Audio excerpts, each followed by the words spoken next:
after 3. The tradition is we say Muay Thai bones together, right? Yes. Ready? You do the 1, 2, 3. 1, 2, 3. Welcome to Muay Thai Bones. Nice. If you're joining us for the first time, this is our podcast we do when driving back from usually Chiang Mai, but when Sylvie goes to fight, we spend these long hours on the road, and Sylvie and I have these amazing conversations because we just love talking about all the different permutations of the Muay Thai, how it affects life, the deeper meanings about being a fighter, the challenges of being a fighter. We talk about this stuff all the time, and we're like, we might as well just share this with everyone else because these are great conversations, and we want to inspire more reflective thinking about what being a Muay Thai fighter is. So, I don't know, what is this, episode 4, 5? I think it's 4. 4? I think it's 5. Okay. We'll see. You're going to look at the title up there and you'll see which one it was. But we're coming along. We've already had a couple of great conversations. We're about 2 hours into our 10-hour trip to Pattaya from Chiang Mai. And we had, in the first 2 hours, some pretty awesome, just what do you think about this conversations. Casual, non-filmed. Well, I'm like, damn, I can't believe we're like, should I we should just mic ourselves at all times. We probably have great conversations in our sleep too. That'd be awesome to like record podcasts in your sleep. But when I was talking to you, I was like, God, should I really get into this and like ask our follow-up questions? Because this would be interesting to like get into in our Bones podcast. One of the things that you brought up was just awesome, and we went along the line a little bit of it, and then we're like, well, okay, well, maybe we'll lead our podcast off of that. So we're going to start that now, right? What was it that we first started talking about? We were talking about Muay Thai basics, right? Training basics, and how that's just not enough or something. Come on, help me out. No, I was talking about how basics are super, super important. I had seen something about like keeping to basics. Basics are what's important, all the stuff. And I agree with that.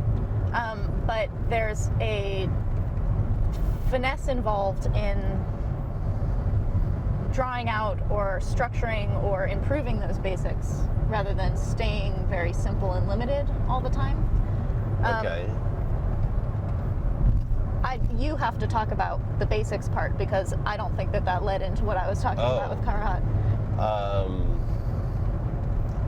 Okay, well, let's enter the topic from the more natural place where you said you had been thinking about Nas, the rapper, right?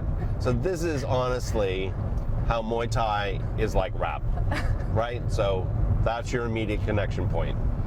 You were thinking about Nas, the rapper, right? No, I was thinking about good hip-hop and good rap versus like great hip-hop and great rap. And how I thought that this is similar and analogous to very good Muay Thai and like Yod Muay Thai. And there's just this like layer of separation. And so I was giving an example of that like good rap, you can kind of anticipate the rhyme. Like it's not, you can kind of sing along to a song, even if it's not rap, you can sing along to a song that has rhymes because you can anticipate what's going to rhyme with what was just said. It's like kind of pretty normal anticipatory stuff. And there is a kind of pleasure about being able to feel that rhyme coming. Totally, right? And you can memorize the song really easily. I've heard a song on the radio twice and I can sing it, kind of thing. It's enjoyable. But there's this thing about Yod Muay, and especially Karuhat, who he to me is like... So for everyone who doesn't know, Karuhat's a golden age legend. The golden age was in the 90s, late 80s and 90s. It's a golden age legend that Sylvie's close with and is trained with a ton and idolizes. And he fought like really like nobody else. Nobody, yeah. So when you say Karuhat, go ahead. Talking about Karuhat. Yeah. One of the things that's amazing about him is that he's very unpredictable, and not in a like erratic kind of way, but he kind of instead of faking that he's going to kick, he fakes the timing of the kick. Like it has this like drag on it. And so going back to comparing it to good rap versus great rap is there's the anticipatory rhyme that you can sing along to and it's easy to remember. And then there's someone like Nas, whose rhymes are not what you thought they were going to be. Like you would never anticipate that that's what he was going to rhyme with the couplet that he just made. And the line I was actually thinking of was, shots riddled the block little. This is a fucking incredible rhyme that you would never like, I know what's coming after a riddle is block little, like ever. Yeah. And that's like Karuhat. Like you don't know what he's gonna do, but then when he does it, you're like, oh fuck, that's such a good move. Like that's such a good rhyme. Yeah. And you said something interesting earlier, which is the rhyme then brings you back to the original. It throws you back in time. The rhyme is not so off that you then go, wait, what is that rhyming with? Like you don't like misunderstand what's being said. You understand it, and it kind of deepens the line that came before. Like you have this kind of reading in this direction. What does that mean? Like this direction? You hear the first one, you hear the second one, and then you go back and understand the first one better. It's like you kind of. And this is a very interesting part of Muay Thai scoring that people maybe have a hard time getting. Is that in the Thailand style scoring, much of what you're doing successfully, you're not just adding points. There's a narrative being told, so that when you complete a strike in a certain way, it calls back to what you've already done. Yeah.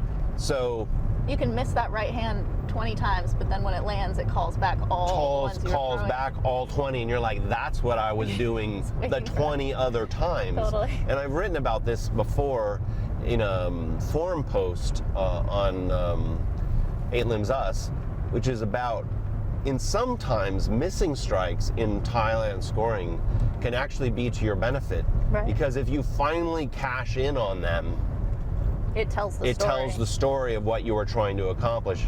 And that's a very big part. Yeah. No, let's keep going with this. Okay. It's distracting for me. Okay. I feel like you're not listening. We were going to do a thing where we're going to film some of the beautiful stuff that we're seeing all around us and cut it in. And I think we're still going to do that, but not right now. I didn't know you were about to do that. It kind of threw me. What I was saying was that because your strikes are calling back to previous attempts, or successful or unsuccessful, there is this kind of sense of rhyming, right? In Muay Thai, in Thailand Muay Thai, and that if you've missed a strike many times, it can actually be, that strike could be going in the bank until you finally write a check and cash it. And this is also part of Muay Thai fighting, is a lot of stalking fighting is unsuccessful strikes. Right. You're like telling the story, I'm gonna get you. And then I'm gonna get you. Either you do or you don't. And the femur fighter escapes less successfully. Escapes less successfully. Starts looking a little tired, a little bit worn.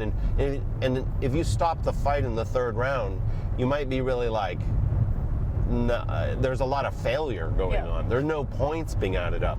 But you're telling a story. Maybe I've gone too far down the path of like how successes refer back in time in the fight. I want to maybe return to how Karuhat does this thing where his rhymes, his delays and things are kind of like Nas's rhymes that pull you back into the meaningfulness of what just occurred. Yeah. And now go. I'm giving you the signal to go. No, that's your statement. I feel like it's part of his flow kind of thing. Like, there are good rappers who have pretty basic shitty rhymes, but their flow is awesome. So it's like, the flow is the thing rather than the writing. Like, you're not like, what great writing? Whereas with Nas, you're like, what great rhyming, like what great writing kind of thing. Okay. But there are incredible fighters, incredible rappers who just the way they move, just their flow, independent of the lyric itself. Like they're not lyricists. But Okay, to are me, you talking about Karuhat's fighters a or lyricist. rappers right now? I Both. feel like, okay. I think that Karuhat's a lyricist. I think that his vocabulary and his diction and the techniques that he pulls together, pulling out of everything. This is one of the reasons why he's a femur fighter, is that he pulls from so many techniques. Right. Do you feel that way? Like he's a very high vocab fighter? Like he throws so many different techniques? I don't really feel that about him. I feel like he has a weird a high level of variety of, I wouldn't even say high level. He has a variety of technique, but also with that, a variety of timings Yes. and spacings. His flow. His change of tempo, his flow, right? Combined with a nice variety. He takes like a handful of techniques into a fight. And he's not like doing 20.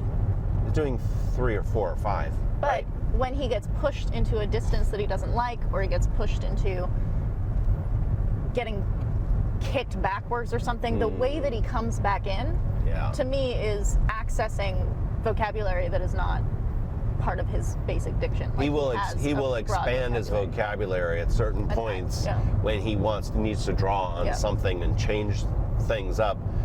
And it feels a little bit like a great rapper in that sense, where you get this expansion of vocabulary. Aesop Rock is a artist that you love, right? Love him. And he has an incredible vocabulary. Oh, his writing's crazy. Like it's not even it doesn't even seem like it rhymes, even though at times it does. And you were giving another example of Eminem, who you can't really memorize. Not a great writer, but his flow is catchy, and he like raps so fast that it's hard. So like, there are fighters he's almost like pace. a high volume fighter who's like, he's like my book. and it's not really the vocabulary of what's going on, but rather like the force and the momentum and the energy. But you were saying, and this carries over into fighters as well, that like nobody would ever make a like super strong legitimating argument that Nas is the best rapper ever. Like you could make that argument, but you're like making a point rather than it like being something. You're being a rapologist. This isn't my go straight. No. You're being a rapologist if you're making that argument. That you would be like, I understand the field of rap so thoroughly that I'm going to explain to you why Nas is the greatest. And you might make really Very great good points. arguments. Yeah. You might make great arguments about that. To me, Karuhat is a little bit like Nas in that sense, in that nobody would say he's the greatest, other than you, would say that he's the greatest Muay Thai fighter ever. But everyone would agree that nobody fought like him. Yeah, and there's also a distinction between he's the greatest fighter ever or he's my favorite fighter ever. Like, Nas may not be the greatest rapper ever, but he's your favorite. Like, that works, totally. Yeah, but the reason why he's greatest is that nobody else does it like him, right? Yeah. That's the thing. And the elements, that the way he puts the elements together are the things that distinguish a good rapper from a great rapper. Yeah. Right? This is kind of what interests me. It's a very hard question. How do you train that greatness? Turn left here. Like, everyone in Thailand learns the basics, right? And the Thai boys will do their marching knees and keep your hands up, like really basic things. Karuhat told us that, he was talking to you, I think, about your training, like thinking to like help you.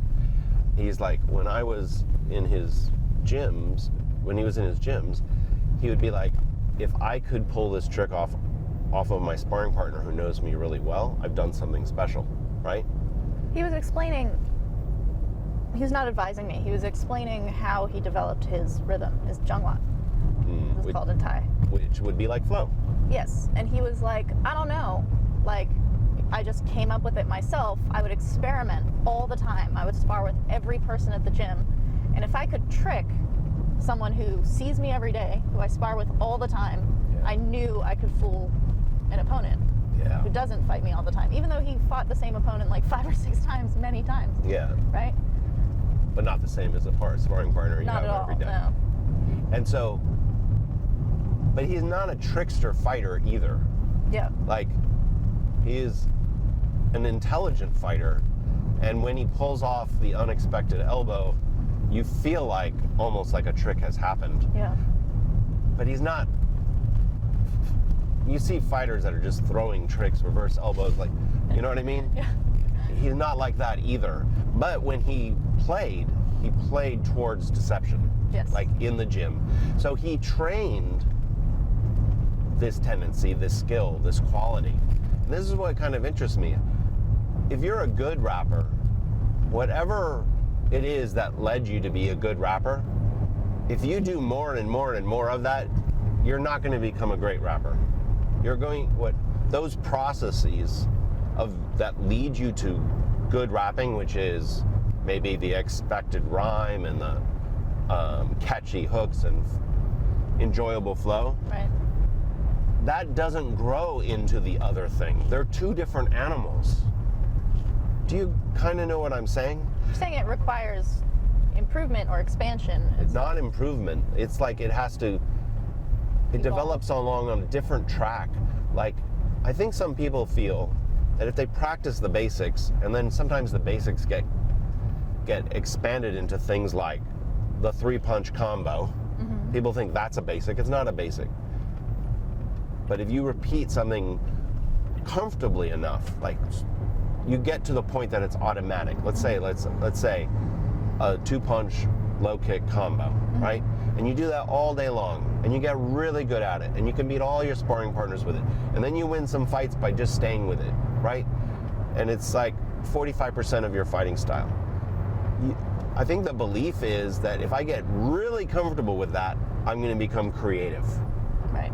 Right? I have this feeling like that's not how Karuhat is produced, or Nas. That if you're moving down a path of predictability patterns, it doesn't suddenly morph into this other thing. And I think that you have to train this other thing. By like sandboxing a lot? I don't know. What do you think? I'm just raising the idea. We haven't really talked into this very much. Well, but yeah, sandboxing. This kind of connects to the Vipassana thing I was talking about yesterday. Okay. About intention. Okay, but let's not change topics yet, but... I think this is on topic. Okay, but I don't want to go into that one yet. Okay. Then you can go into it briefly, but we'll have to return to it. Bring it up, baby. Come on. There's a whole thing that Karuhat talks about all the time to me, which is making things automatic. Auto. And he takes these things that are not fucking automatic feeling at all, and he's like, make it automatic by doing it a lot, but make it feel automatic right at the beginning. Okay, I'm not following, but help me understand.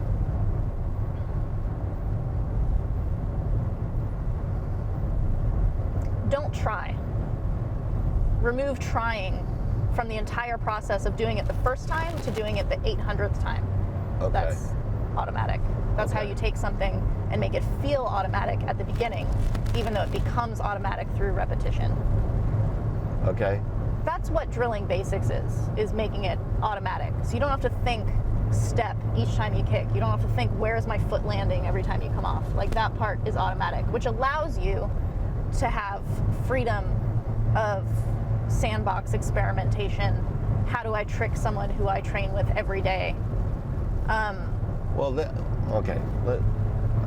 want to talk about this automatic thing in a larger context, which is I'm saying maybe let's save it to another segment, because it's part of other big ideas that it's worth talking about.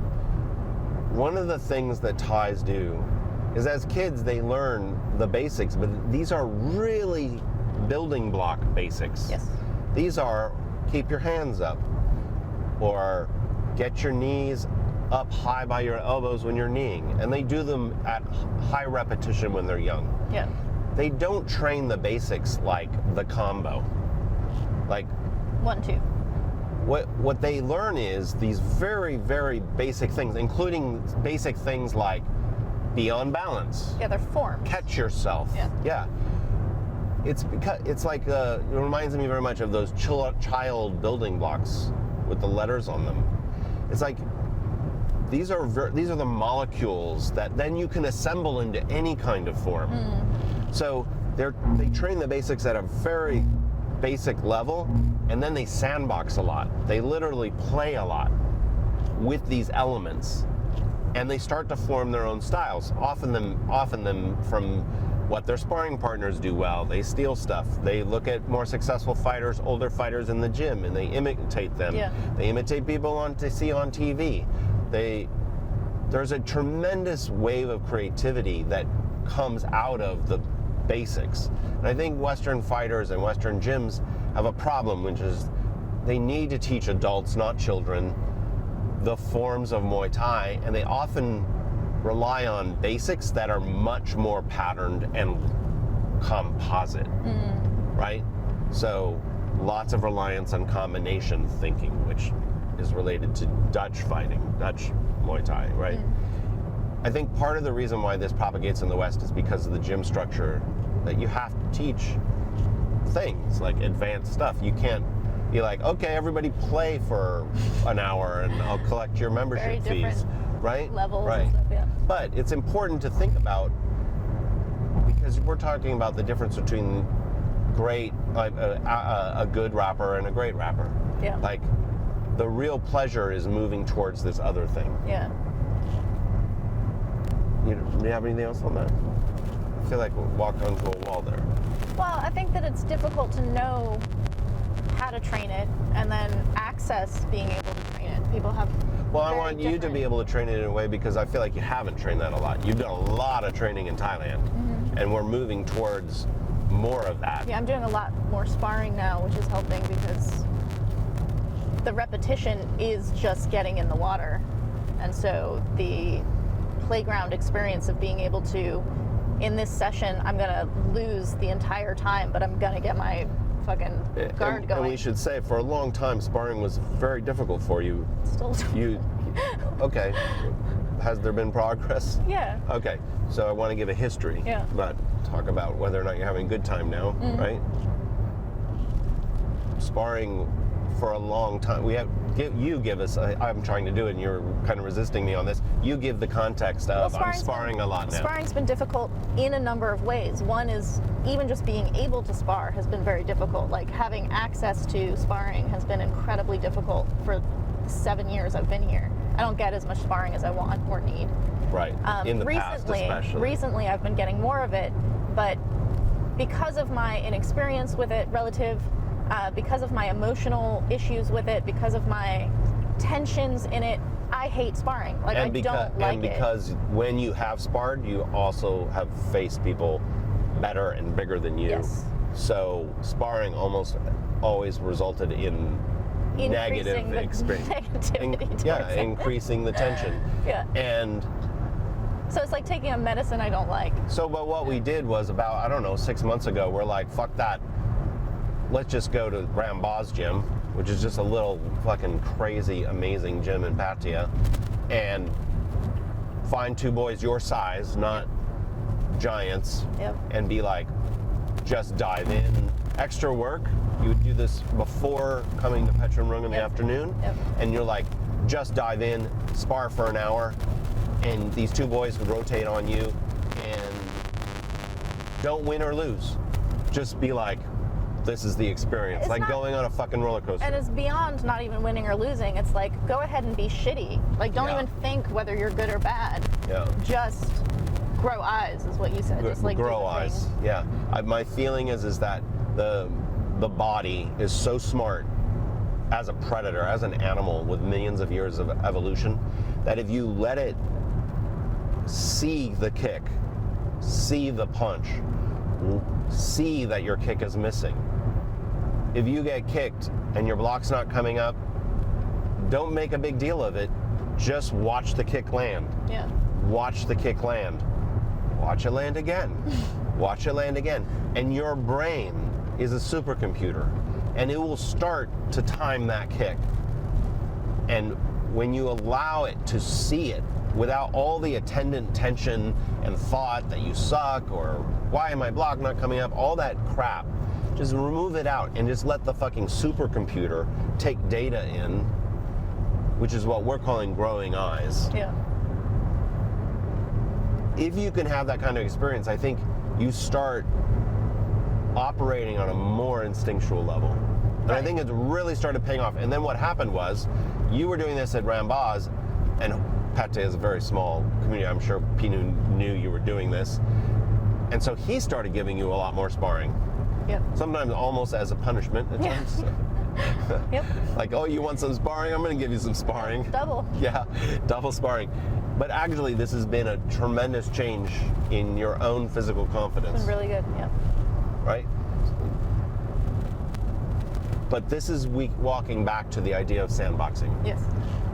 And part of what I want to challenge you with is you came up with this great analogy of Karuhat and Nas, and we just spent 4 days training with Karuhat. We went to Bangkok for 4 days, stayed in the hotel right next door, so we could just be like morning Karuhat, afternoon Karuhat. And the way he teaches is just sandboxing. Yeah, he's just like gets in the ring and he's like, let's move around for an hour. Yeah. It's like dancing with fucking Baryshnikov. Yeah, and he just makes it harder or less hard. Well, sometimes he like takes the foot on the gas, off the gas, but he's really just like walking you through his flow. Yeah. Right? And allowing you then to create your own version of it. You're a Muay Thai fighter, he's not a Muay Thai fighter. Yeah. And he's just like pulling you along with these kinds of creativities. But I want to challenge you. How are we doing on the thing? Just finished the... Okay. I'm going to stop this here and we'll keep on going in a second. Okay, so resuming on where we just were, just a couple minutes ago, I want to challenge you in that you have this amazing analogy that you came up with your own creative mind where you're like, Nas, Karuhat, and you love Karuhat. Much of your frustration is that you want to be reaching towards Karuhat liberty, right? Uh-huh. If you're not getting there quick enough for yourself, how can you inject more train greatness rather than train good, right? How do you be like, I want to be Biggie, I don't want to be LL Cool J, right? Like Biggie didn't want to be Biggie, he was Biggie. He like... Yeah, but that's not the way it was. That's not how it goes. You're not like either you're Karuhat or you're not. Like, that's a chicken way out. I don't know, we talked about Dewey in the last Muay Thai Bones. Dewey was falsely imprisoned for a fucking long time, and kind of boxing kept him sane and saved him when he was incarcerated before he was finally ultimately released and whatever that word is. But he would spend time in the ring and just memorize how many steps it was to each rope. Like, he knew exactly where he was all the time. Karuhat knows where he is all the time. All right. He has spent so much time in the water, so much time in the sandbox, experimenting with all these different distances and moves and timings and all these things that he knows he's comfortable everywhere. Whereas when you just have these building blocks and you can build a house or you can build another square object, that's not really experimental. Okay. Whereas if you can take these building blocks and like let the dinosaur you're trying to build not work, you know that. Like, you know all those things. It's about knowing. But it's also a curiosity of mind. Yeah. Stop here. Karuhat is still to this day inventing techniques. Like, I think some of those throws he's taught you that I've never seen anywhere, He made up. he's made them up. Yeah. And he is constantly creatively thinking about, oh, one could do that. Yeah. One could do this. the fact that he's doing that, and he's, what, is he 50? Yeah, or 29. Something like that, or 29, means that that's what he's been doing the whole time. Yeah. And I'm like, It's like how his brain works. okay, so you need to get your brain working on that wavelength in the gym, because he was doing this in the gym. He wasn't doing it in the ring. This wasn't something he saved for fighting.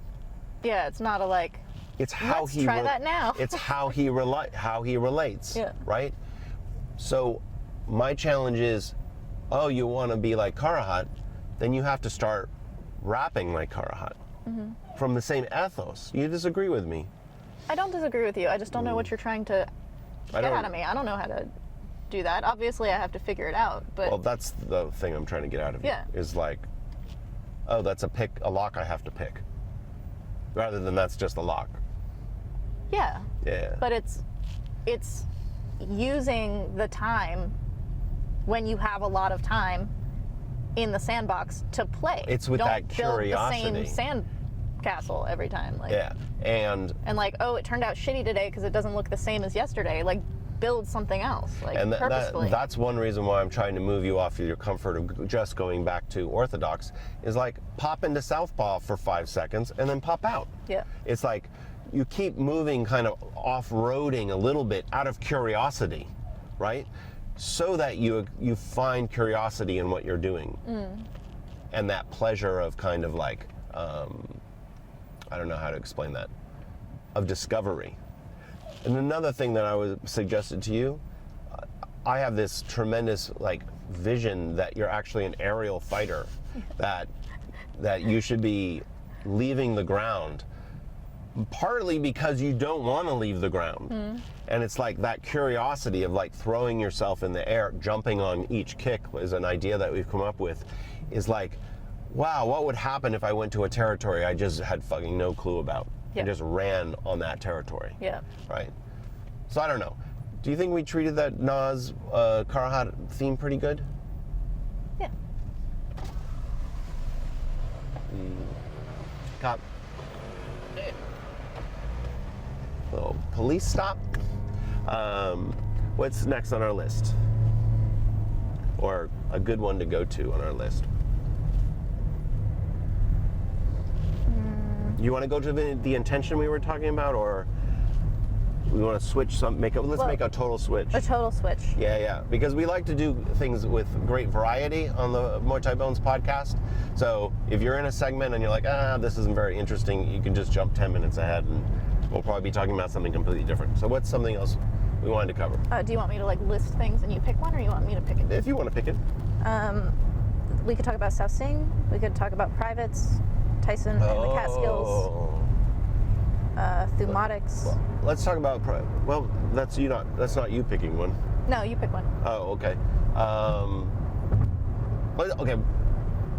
We'll talk about the rise of privates in Thailand. Okay. And we might have to go over that limit because this is a big topic.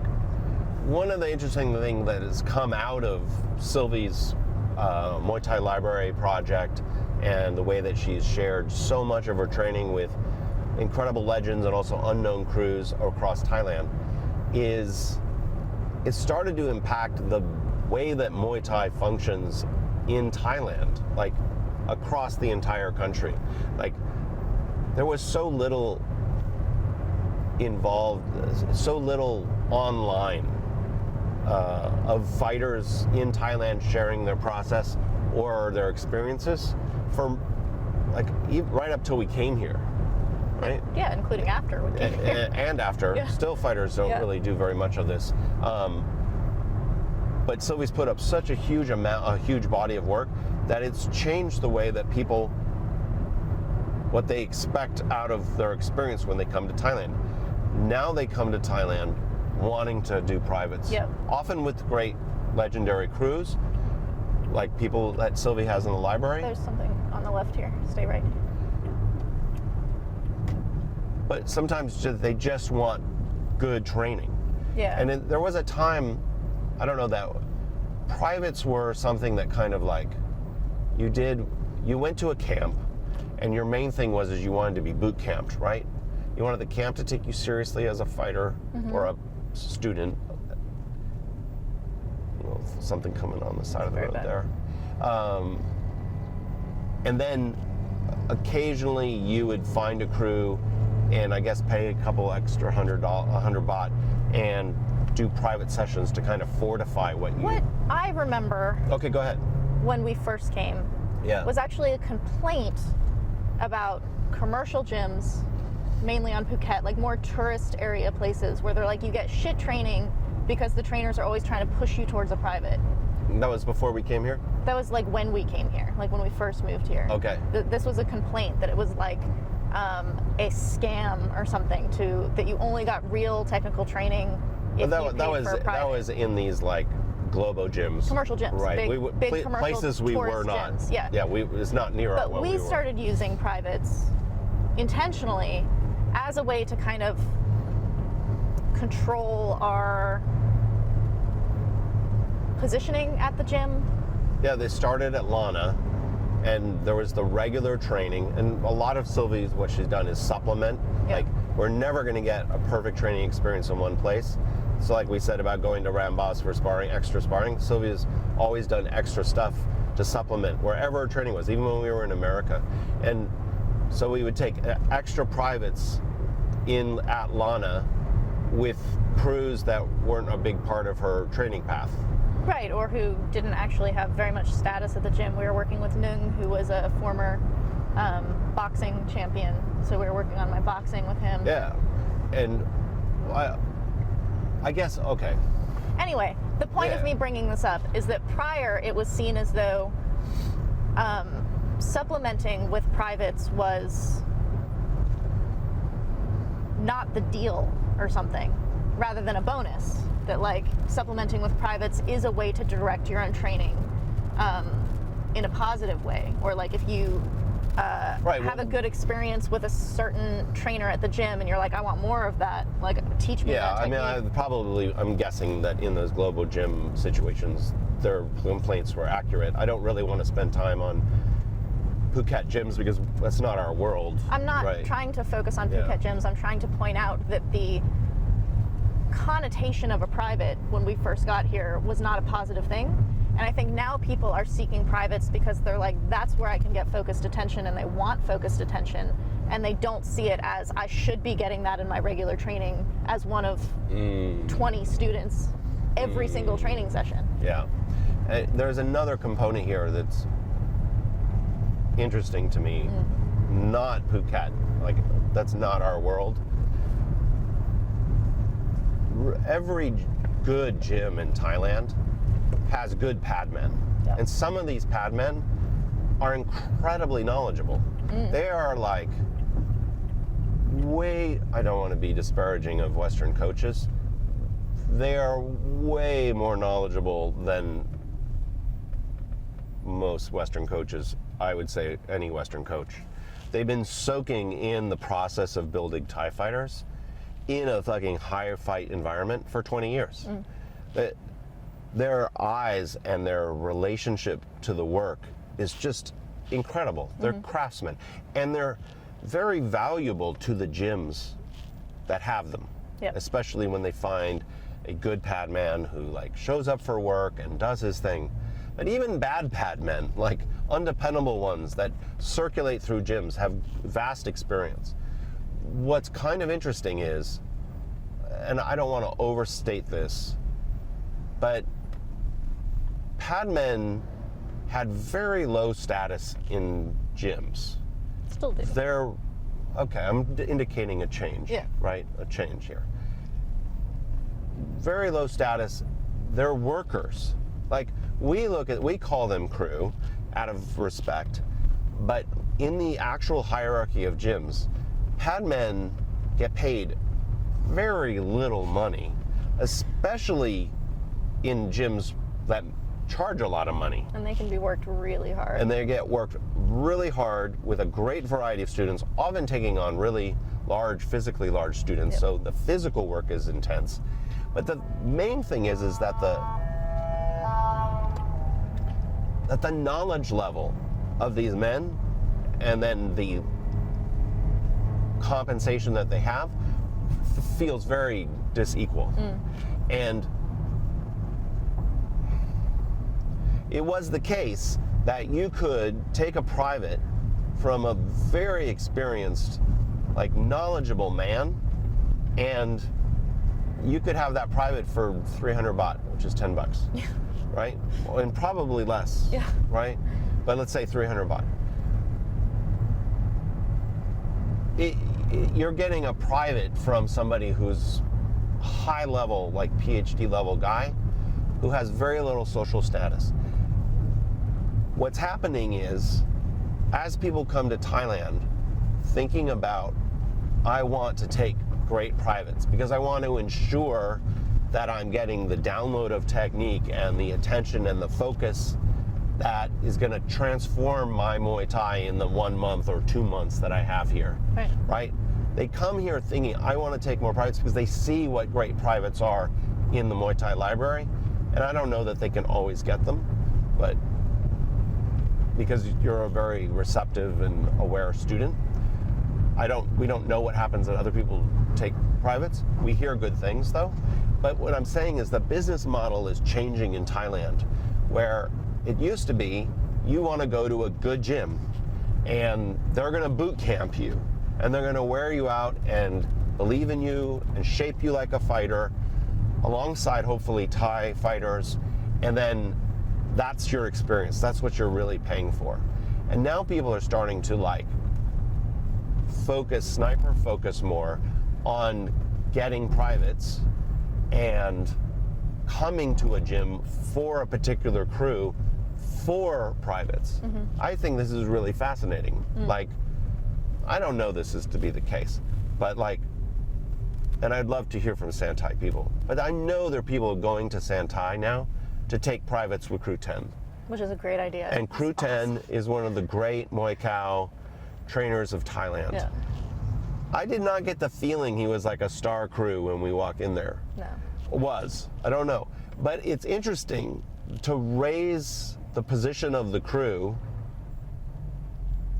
in the economic setting of a gym. Like, it feels like Thai gyms now have additional reasons to celebrate their crew, to have their crew be known, to have people come for a crew and not just because of the name of gym. One of the very first beginnings of this was when Crew Dam got famous at Thymmochai as a low kick specialist. You seem like you're not recognizing what I'm saying. Kevin Ross brought that up. Yeah. I think. Kevin Ross, and then other people have celebrated. Yep. We've filmed with Crew Dam. I feel like I'm losing you on this. No, totally. And he became the, like, this is where you go to get that instruction. To get low kick, the low kick style. And taking a private with Crew Dam was like, became a kind of destination thing. Yep. And Sitmonchai, which is a very well-rounded and respected gym for lots of reasons, has this, Crew Dam kind of became a star of the gym in a weird way. And now they have Pornsame over there. Another aspect of this evolution was Evolve in Singapore, bringing over star ex Muay Thai stars. Yeah, like sometimes freshly ex, like just Kaboom retired or whatever. But again, this idea of training with, I don't know, I feel like there's a shift in business model. I've heard people complain that now you can't get a private for 300 baht. Yeah. Now, I think is good. yeah, now you get privates at 800 baht, 500 baht, 800 baht, 900 baht. Still, we're talking about like $20. Like, this is still very good. 900 baht, almost $30. Bargain. But still, in the Western frame, still inexpensive. But on the Thai side, this is a shift towards monetary demand now being put towards a different kind of training experience. And monetary recognition and appreciation for the knowledge of these trainers who are just basically workers. I mean, I don't want to overstate how much of a worker, but we've been in gyms where we've seen like seriously good pad men, like mouth-dropping pad men, just be like very bad, very low. Yeah. is part of the Thai hierarchy, and part of it is just old school gym culture. Yeah. And we also want to like preserve old school gym culture, but this felt like out of whack a little bit.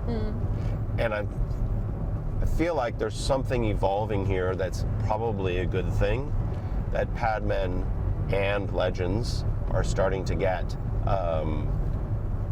an economic shift towards this, and people are starting to come to Thailand thinking about privates before they even get here. And you also get a very different experience in a private that you do like doing regular training.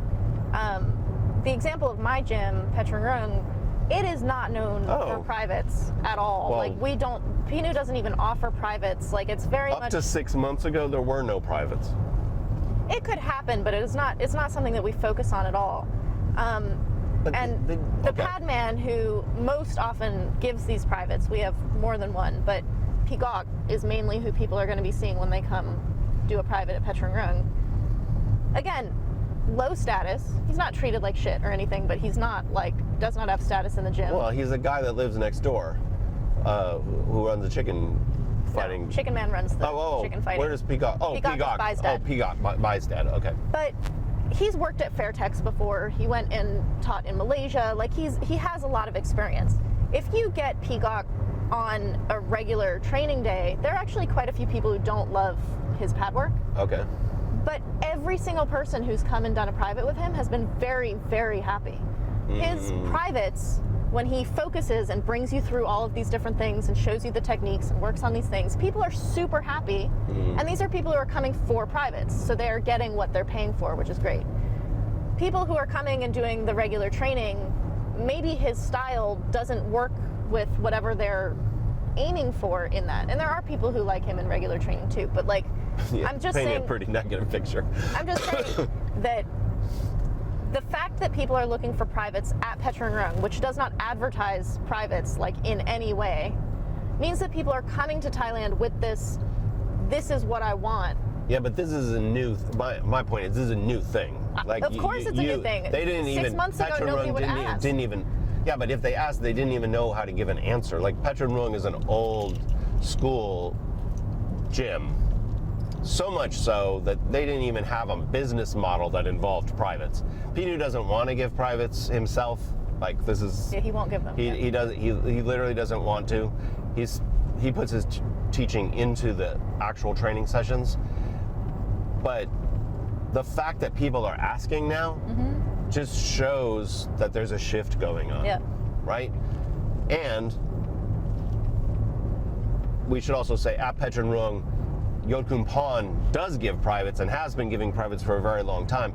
He's gotten all his customers outside of the gym, and he brings them to the gym. Yodkun Pon, the elbow hunter who's in the library, he has been doing the privates model at our gym as a kind of like independent contractor. Right, which is great because there are a lot of these ex-fighters who should still be able to make a living off of Muay Thai and kind of can't if they're not super connected to a gym or like the star of a gym. Like some fighters like Sangtian Noi or Samart have their own gym. Right. But there are some who are completely peripheral outside all this stuff, like Yodkun Pon being able to still make a living by offering these privates in Muay Thai with the knowledge that he has is incredible, and we're trying to make this through private training sessions, make this more of an opportunity for Karuhat, who doesn't have a regular gym, for... Well, this is the kind of interesting thing. Maybe we'll go over on this a little bit. Legendary fighters of the Golden Age found themselves caught in a no man's land. They didn't want to become crews. They didn't want to become padmen. They didn't want to be locked into a gym that... And thrown onto a very low rung. To put on a very low rung that did a lot of grunt work. These were men that were stars of their sport. Yeah. And so they wanted to be connected to a living gym in a way, but to be pulled into the system again required them to lose a lot of autonomy in who they are, right? So they stayed out of gyms. and many of them just left Muay Thai completely. Like Samson, his son, is a successful taxi driver. Like he seems like he lives a pretty good economic life.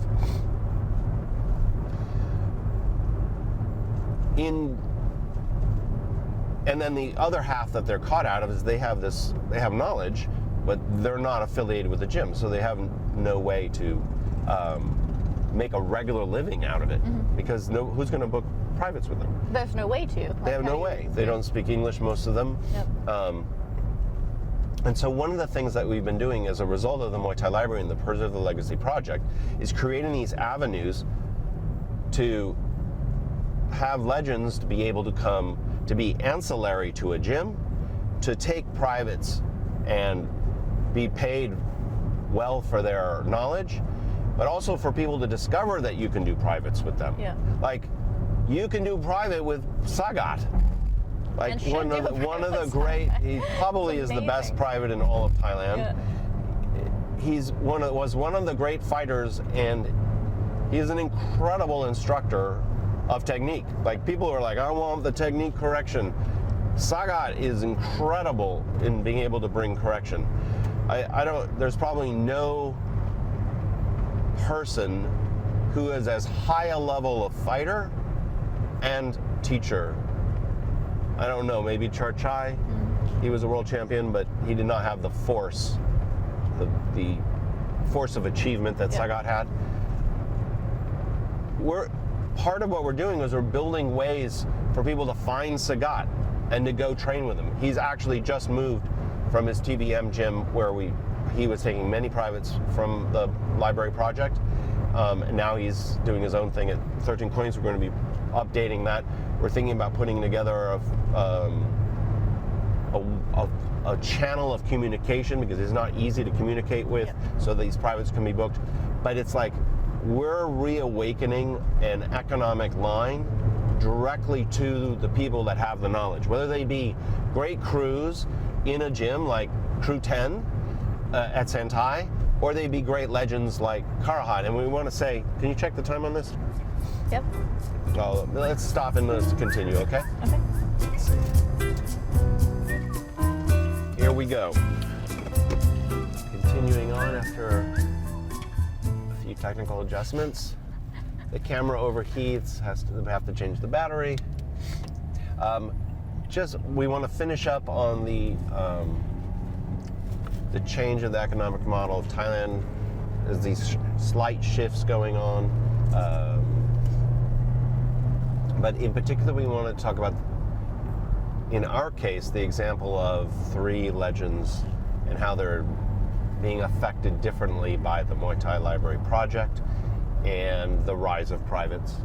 And the 3 are Karuhat, Sagat, and Dieselnoy. In Karuhat's case, he's taught in Hong Kong, he taught in Chiang Mai. He was probably people who were at Chon Chai with him didn't even know what a fucking legend he was. Chai. Oh, is it Chai Chai? Chai gym.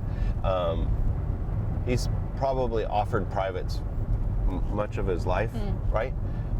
But there's been no systematic way of like, oh, Karuhat, I'd love to train with him, right? Right.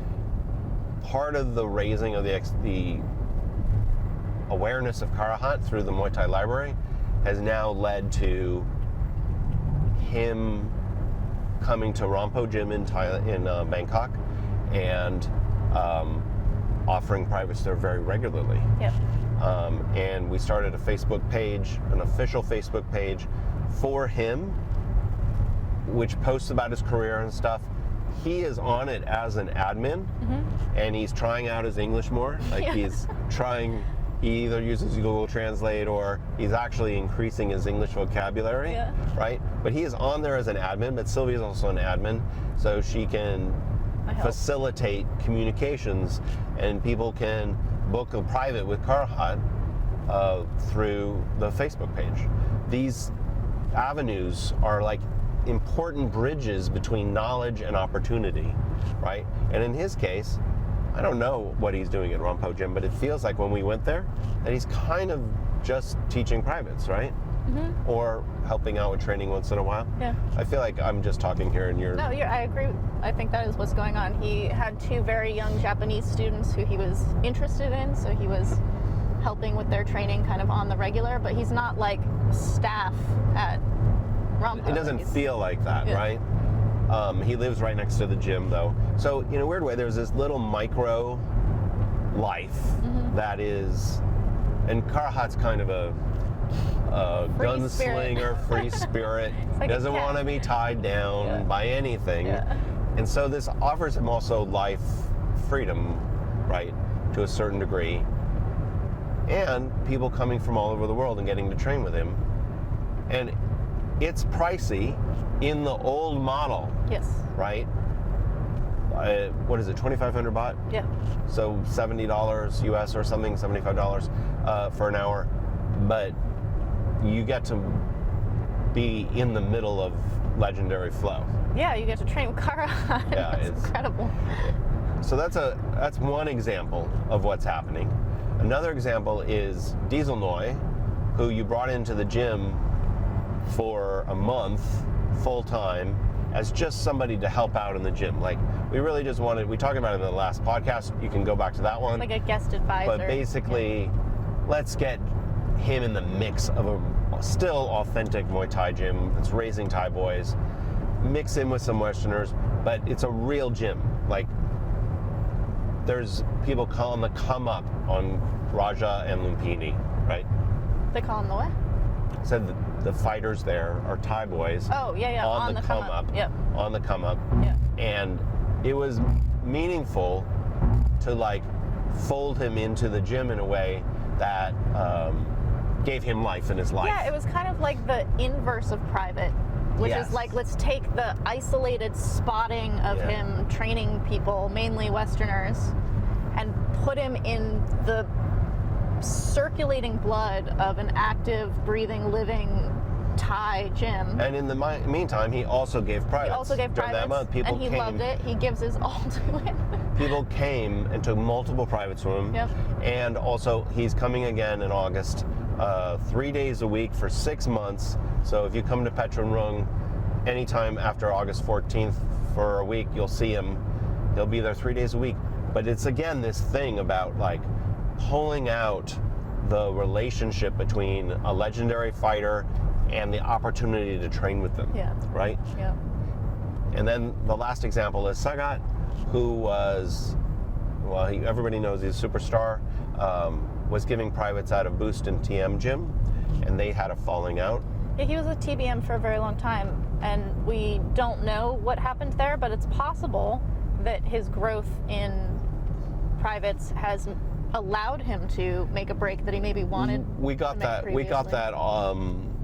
intuition. Sylvie's in contact with him a lot, and people reach out to her to find Sagat, especially now that he's moved from Boost and now he's giving privates at 13 Coins Gym. But it's called Sagat Street Fighter Gym. So he's made his own gym, and we haven't gone there yet. We're going to go in there and film and probably train with him, but maybe it's just a gym in name only. Like he's taking his students, some students or something. We have people use Patron Room that way. Yeah, we don't know quite how full this gym is, but there's no way to really book them directly yet that we know of. He's kind of hard to reach. Sylvie's been kind of passing out his Facebook page. We might make a Facebook page. We might do what we're doing with Karuhat to assist. Sagat is awesome, but he just turned 61. He's not like a tech savvy. Yeah. He doesn't understand Yeah, he's not a tech the guy. internet. Yeah. So finding a way to streamline how to get people in contact for those privates is our business. Like we try to help them with that. Totally. So this is another version of the private evolution that's happening in Thailand. Yeah. And I don't know, it feels kind of amazing that you're actually affecting the shape of Muay Thai as it's being communicated in Thailand all over the country. Yeah. But it was simply the matter that there was very little expression of this before, and now it's about, well, let's see how much we can help. And I think it also puts a kind of pressure on gyms now to have crews that give good privates. Yeah. And to become known for your privates. Like, you can go to, again, Santai example, they have several really good crews that if you would pay for private, you would get some in Crew Thailand we filmed with. Really good. There. Crew 10 again. Like, I would say that if you're coming to Thailand for 1 or 2 months, you should budget in some high-level privates to focus your training. Yeah. And when I was in Chiang Mai at Lana Muay Thai, privates were always an option. They were something that I think Den sometimes would go over to the Four Seasons or something. Like, people kind of pull them for groups or something. Okay, but why? What's the exciting part? When I started talking about Dang, who corners for me in my fights in Chiang Mai, people have started to go to Dang for privates, even if they're already training at Lana or if they're not training at Lana. But everyone is like, I learned so much from Dang, and he's like, he could totally slip through your fingers. You would never think. He is almost the quintessential hidden Pat man. He was not super low on the hierarchy at Lana, but everyone was low, right? Because they were just workers. Right. And he does not have a fancy pad style or anything. He's like the ultimate workman fight coach. He's like only things that work in a fight. Yeah. Right? He's like the fighter's coach. Yeah. And when he was there, we started working with him because of how fight-oriented he was. And we discovered that he has just a beautiful Muay Thai. Yeah. Right? Yeah, and he's very good at teaching. He has a lot of experience teaching. He's very good at finding the little element that needs adjustment to make big differences. But he's the kind of guy that if you were in the gym with him for a month, you might not ever even pay attention to him. Totally. Like, he does not have the ego to go correct something, even though he prides himself on being a teacher. Yeah. But if you ask him, you get a lot. And it's interesting now that people go and specifically have privates with him, they encounter him in a very different way, and actually everybody gets more out of it. I think Dang not only does get a little more out of it financially, but I think personally gets more out of it because he feels like people are paying attention to what he has to say. Totally. Going back to Krunu, who does not offer privates, if you're the only one at the gym, you get a private. Like, he totally pays attention to all these different things. But the more I put together these little videos of him instructing, like, I draw out that he's instructing and he sees that, the more I see him go and correct people, and he puts the mantle on because he sees it. I think that when you give acknowledgement and respect to that aspect of a crew, because a crew actually, as a teacher, as a thing, is a respected title. Right. Even if it's not in practice respected a lot by the hierarchies in a gym. When you ask a question, like when I was training with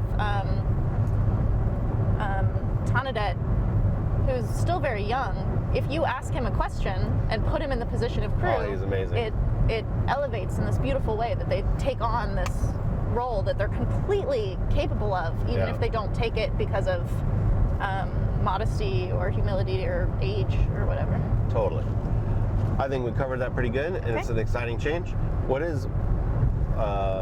we lost our list. I have it.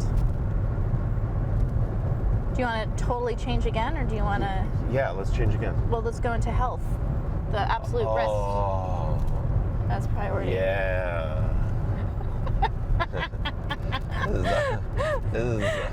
This is such a big one. Let's be nice to each other talking about this, because we're having some disagreements. This came about maybe through 2 books, right? This started with a book I read, and the title and link will be in the notes. Yep. I didn't even finish the book because it's a little bit too sciencey. Like, I like sciencey stuff, but the author just loves studies, and it's just like study, citation.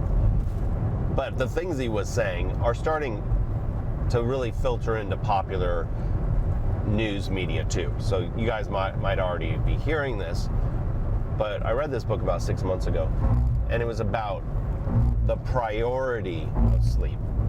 That if you're getting 6 or 7 hours of sleep, you are under sleeping. And the things that he was talking about in this book were like studies that show that people on 6 hours of sleep perform at physical tasks and mental tasks the way a drunk person. Like really bad. Like much worse than you think. Just like when you're slightly drunk, you're like, I'm not drunk, right? That's how we are when we don't sleep a full 8 hours or 9 hours. That you become physically impaired. And mentally impaired. And mentally impaired. And you're just not, you're so used to it, grinding without sleep, that this is just the new normal and you're not aware. It's like someone who's drunk all the time. I know, just a little nifter before I go to the office. Exactly. Totally. But it also talks about, I mean, it goes through all the benefits of sleep. It also talks about the impairment of the immune system. And for me, something most interesting was if you don't sleep adequately and richly, you do not learn the things you do not remember the things you learned. Yeah, I actually have recently become annoyed by how often we compare our brains to computers because our brains are so much better and more intricate than computers. Okay. But it's like when you do an update, you got to restart your computer for them to take effect. If you don't restart your body, if you don't get the rest, you cannot take in the things that you've been learning. So kids who are not getting enough rest are going to have learning problems. It's Right. the same thing. You learn some awesome techniques in the morning and you're fucking exhausted and smashed all day. You have to learn the same thing You tomorrow. It does wasted not your go. time because it never updated. Yeah. Restart You- later. you- Restart later. You Restart later. you spent so much hard work and you're grinding, right? Yeah. So you're come to Thailand. It's the heat. Everything you're doing, you're trying really hard, right, to get better. And then you didn't sleep well. You didn't take precautions around sleep. And you've wasted your time. Like, it's hardcore to think that this might be the case. He has citations of like muscle memory learning, like the kinds of things that you think that you would learn no matter what. Things have to be digested. So that was the first. It's literally what sleep is for. Yeah. Is for your body to like learn and reset things. Reset and also repair. Yeah. Also, so in addition to that, of course, the obvious thing is repair. Sylvie's been training at just an insane rate for years and years and years. She's great at grinding. If you're not repairing, there's going to be a problem eventually. And so these two things were a concern to me when I read the book. One is Sylvie's working so hard on trying to improve and learn and grow, but she's not updating her software every night with sleep enough. And there's probably a physical toll of grinding and not repairing. So we start experimenting with creating more and more sleep opportunities, going bed early when we can, turning the lights low. A lot of things you can read, turning the lights low early. Napping, Which isn't the same. So that was the first thing that got us going in this direction. And then the other thing we've talked about in the Muay Thai Bones podcast was the flow book, which is Sylvie's training really should, at this point, 7 hard years in, 200 fights in Thailand, should be all about flow training. She already has the vocabulary and the knowledge and the physical toughness to do anything in Muay Thai. Now it's all about getting into flow states, which goes back to what we were talking about, sandboxing and Karuhat style and moving from trying to be a great rapper, not a good rapper. It's like how to train into relaxed, receptive, creative zones, and that becomes your sweet spot that you then can bring in the ring. So what we did, we haven't really talked about this, took a radical change because there were some like crisis moments in January where things were breaking down, my body's breaking down. And so my mind is breaking down. UFC fighter guy. Tough house. So for 7 years, Sylvie has been grinding morning and afternoon training in Thailand, basically nonstop, except when she travels for fights. And much of the time, a third session, like going to Rambaz. Yeah. So I don't know anybody who trained I come back to training right after fights. At like, 2, yeah, like no days off after fights, like boom, boom, boom, 7 years. And we're like, which I like. yeah, she does like it, which is part of the problem. Yeah, that's when Sylvie gets to talk. Yeah. Well, we want to talk about that. But what we did was, I'm like, let's do a month and let's cut out some of these this. The problem is there's only so much time in the day, and we have demands for patron content, free content we put up. This takes time too, and energy. So there's only so much time in the day, and we were like, let's do a month where we start cutting way down on morning commitments. And so, what did we do? No more morning runs. What's going on here? He's turning right. We cut out morning runs, which was a very painful, argumentative step. But the reason... No, let's not get into the argument. No, the reason for the morning run is that I'm getting up at 4. Yeah, so there's no way to get enough sleep. It's not the run. Yeah. She would get up at 4, go run with the gym at 4:30 or 5. I don't... It's a marvelous experience. It's a fucking great experience to go run with the gym 3 days a week. Yeah, I just want to clarify that it's about getting up early and not being able to get enough sleep so that this doesn't, in people asking questions, become about should you run or not. Yeah.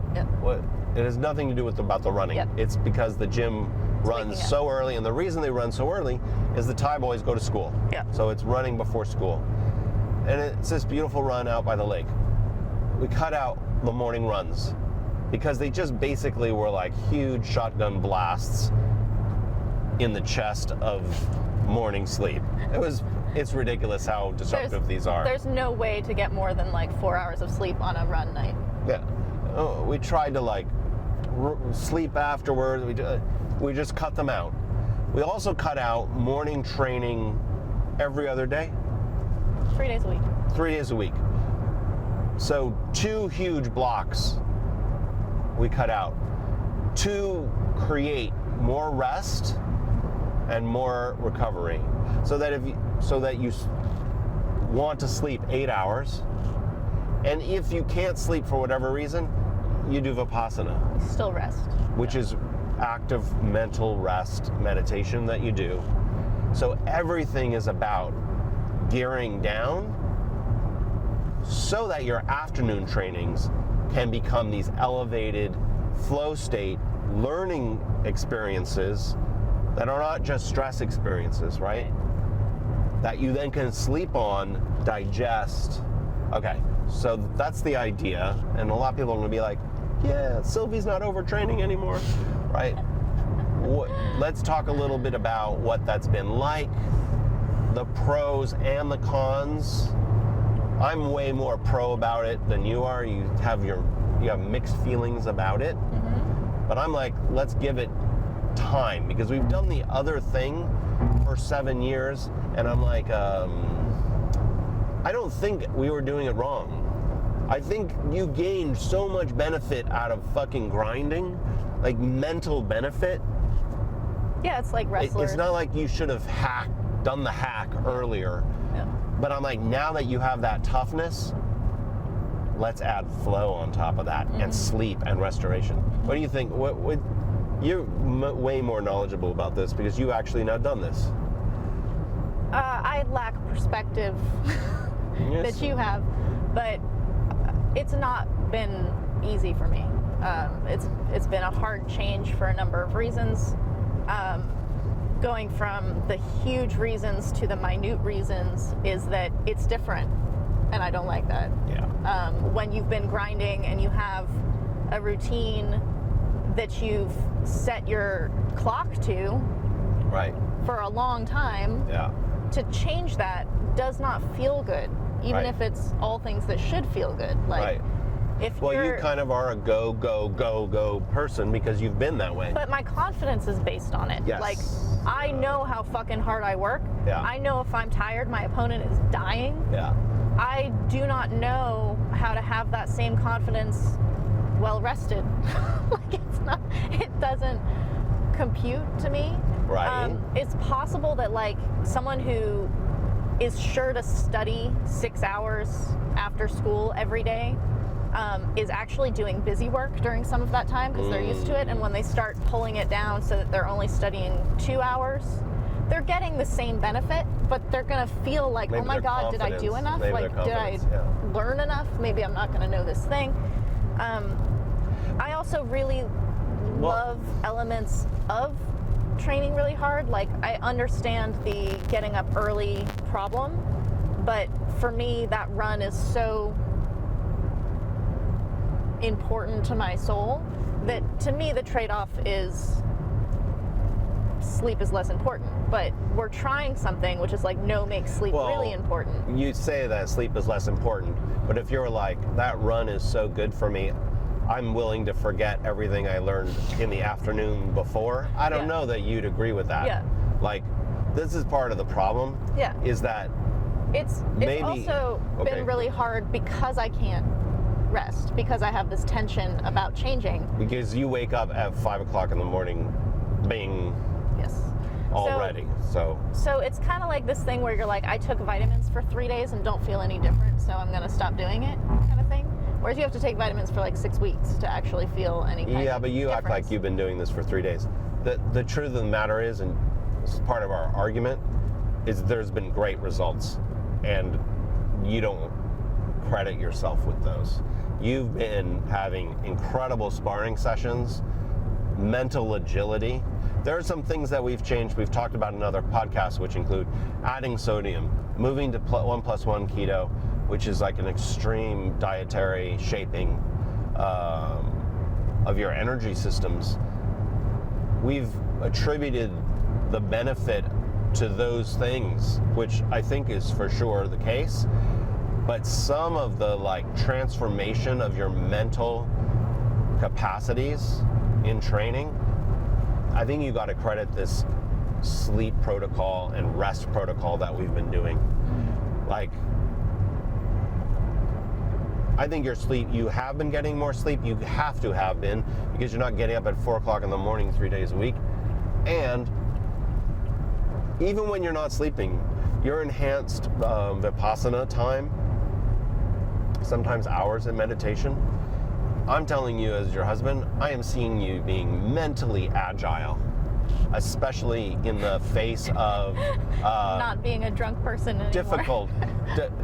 You encounter a difficulty in life, in the moment, and you fucking like ninja around it now instead of getting stuck in a pothole.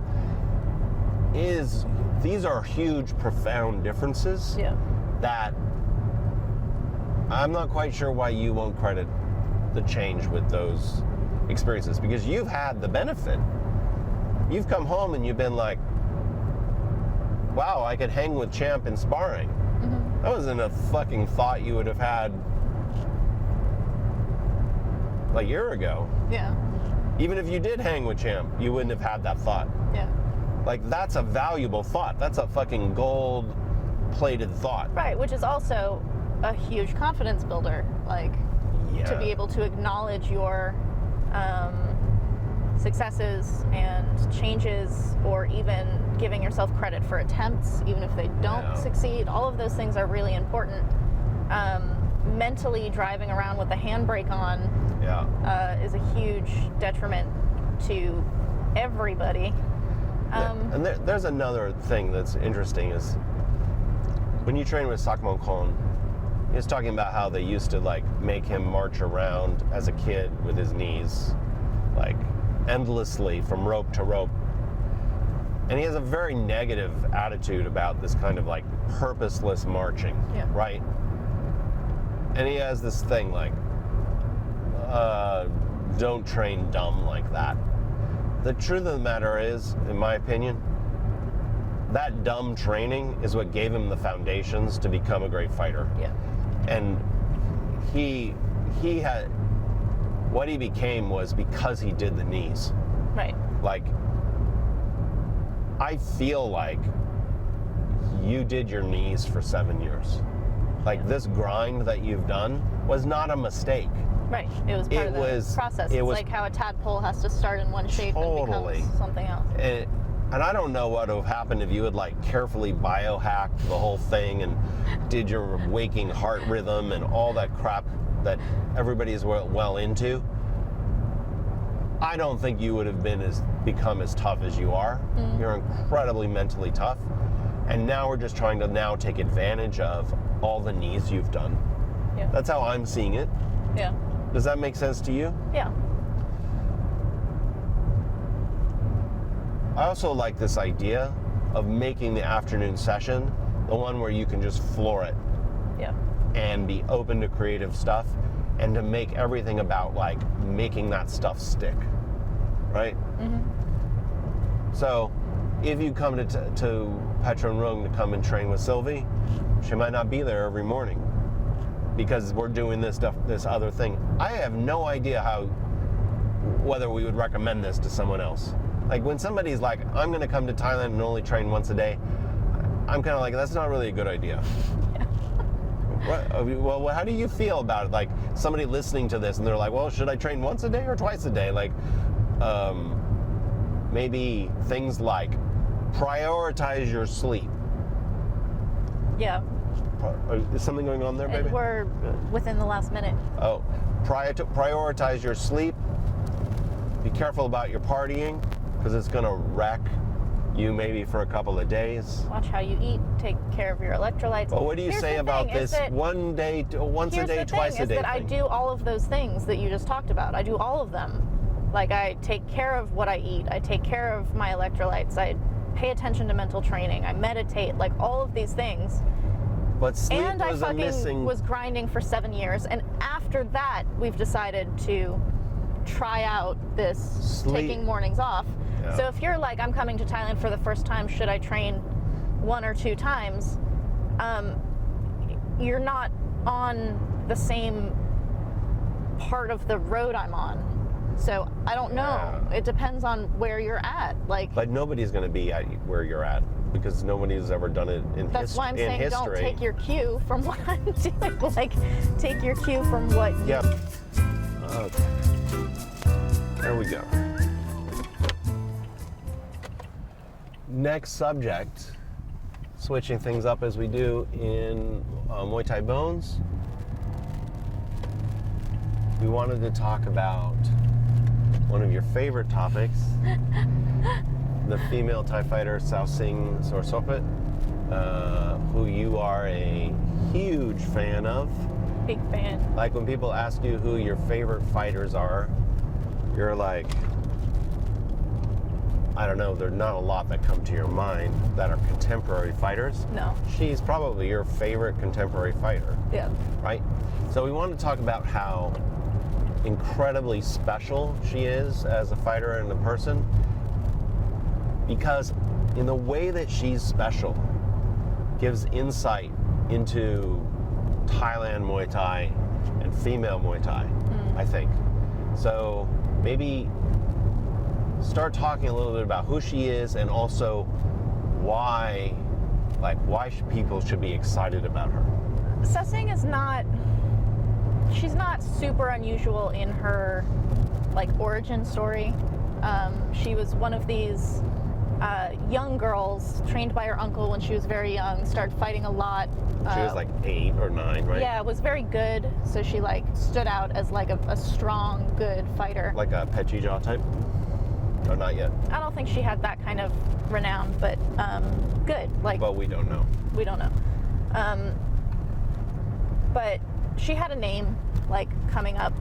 You seem like you're actually downplaying her history. I thought she was kind of a superstar when she was a young.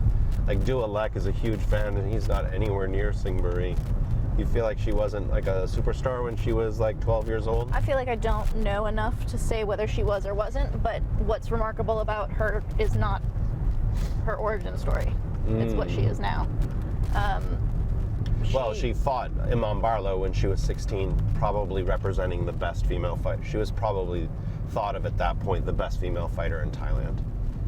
Yeah. Because it was a huge showdown Yeah. between like this incredible Western fighter. I think Iman was 17 at the time, and Sawsing was 16. Yeah. And probably at the height of her fame It was as a a draw. young fighter, and it resulted in a draw. And yeah. Iman was so pissed about that, she kind of said she was never going to fight in Thailand again.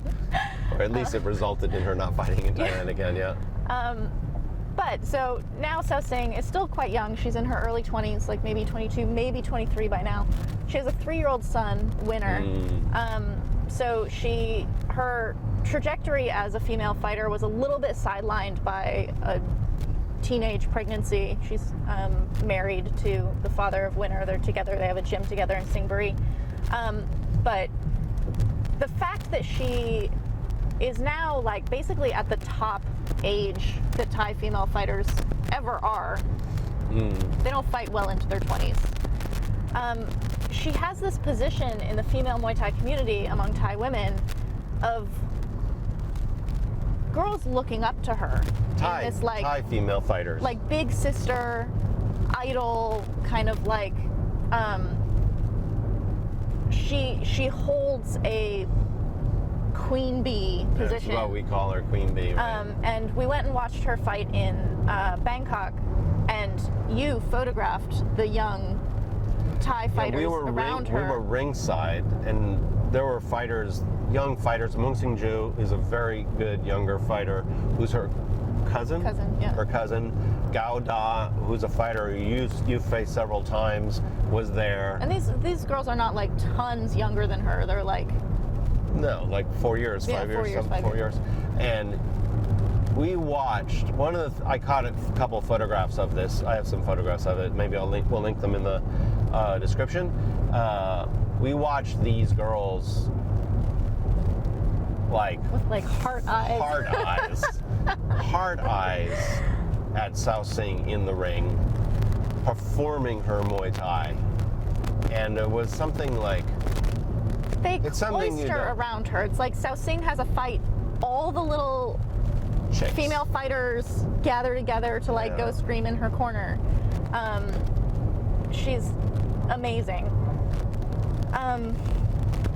Well, one of the things that appeals to you about her is her masculinity.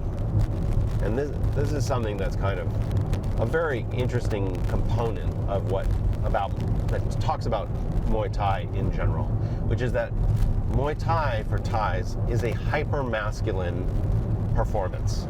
Hyper-masculine means something like watching a cowboy, walk, or a gangster in American concepts of masculinity. Yeah, it's a performance of masculinity, performance even when done by men. Even when done by men. Yeah. Like one of your favorite is Grouper Mouth.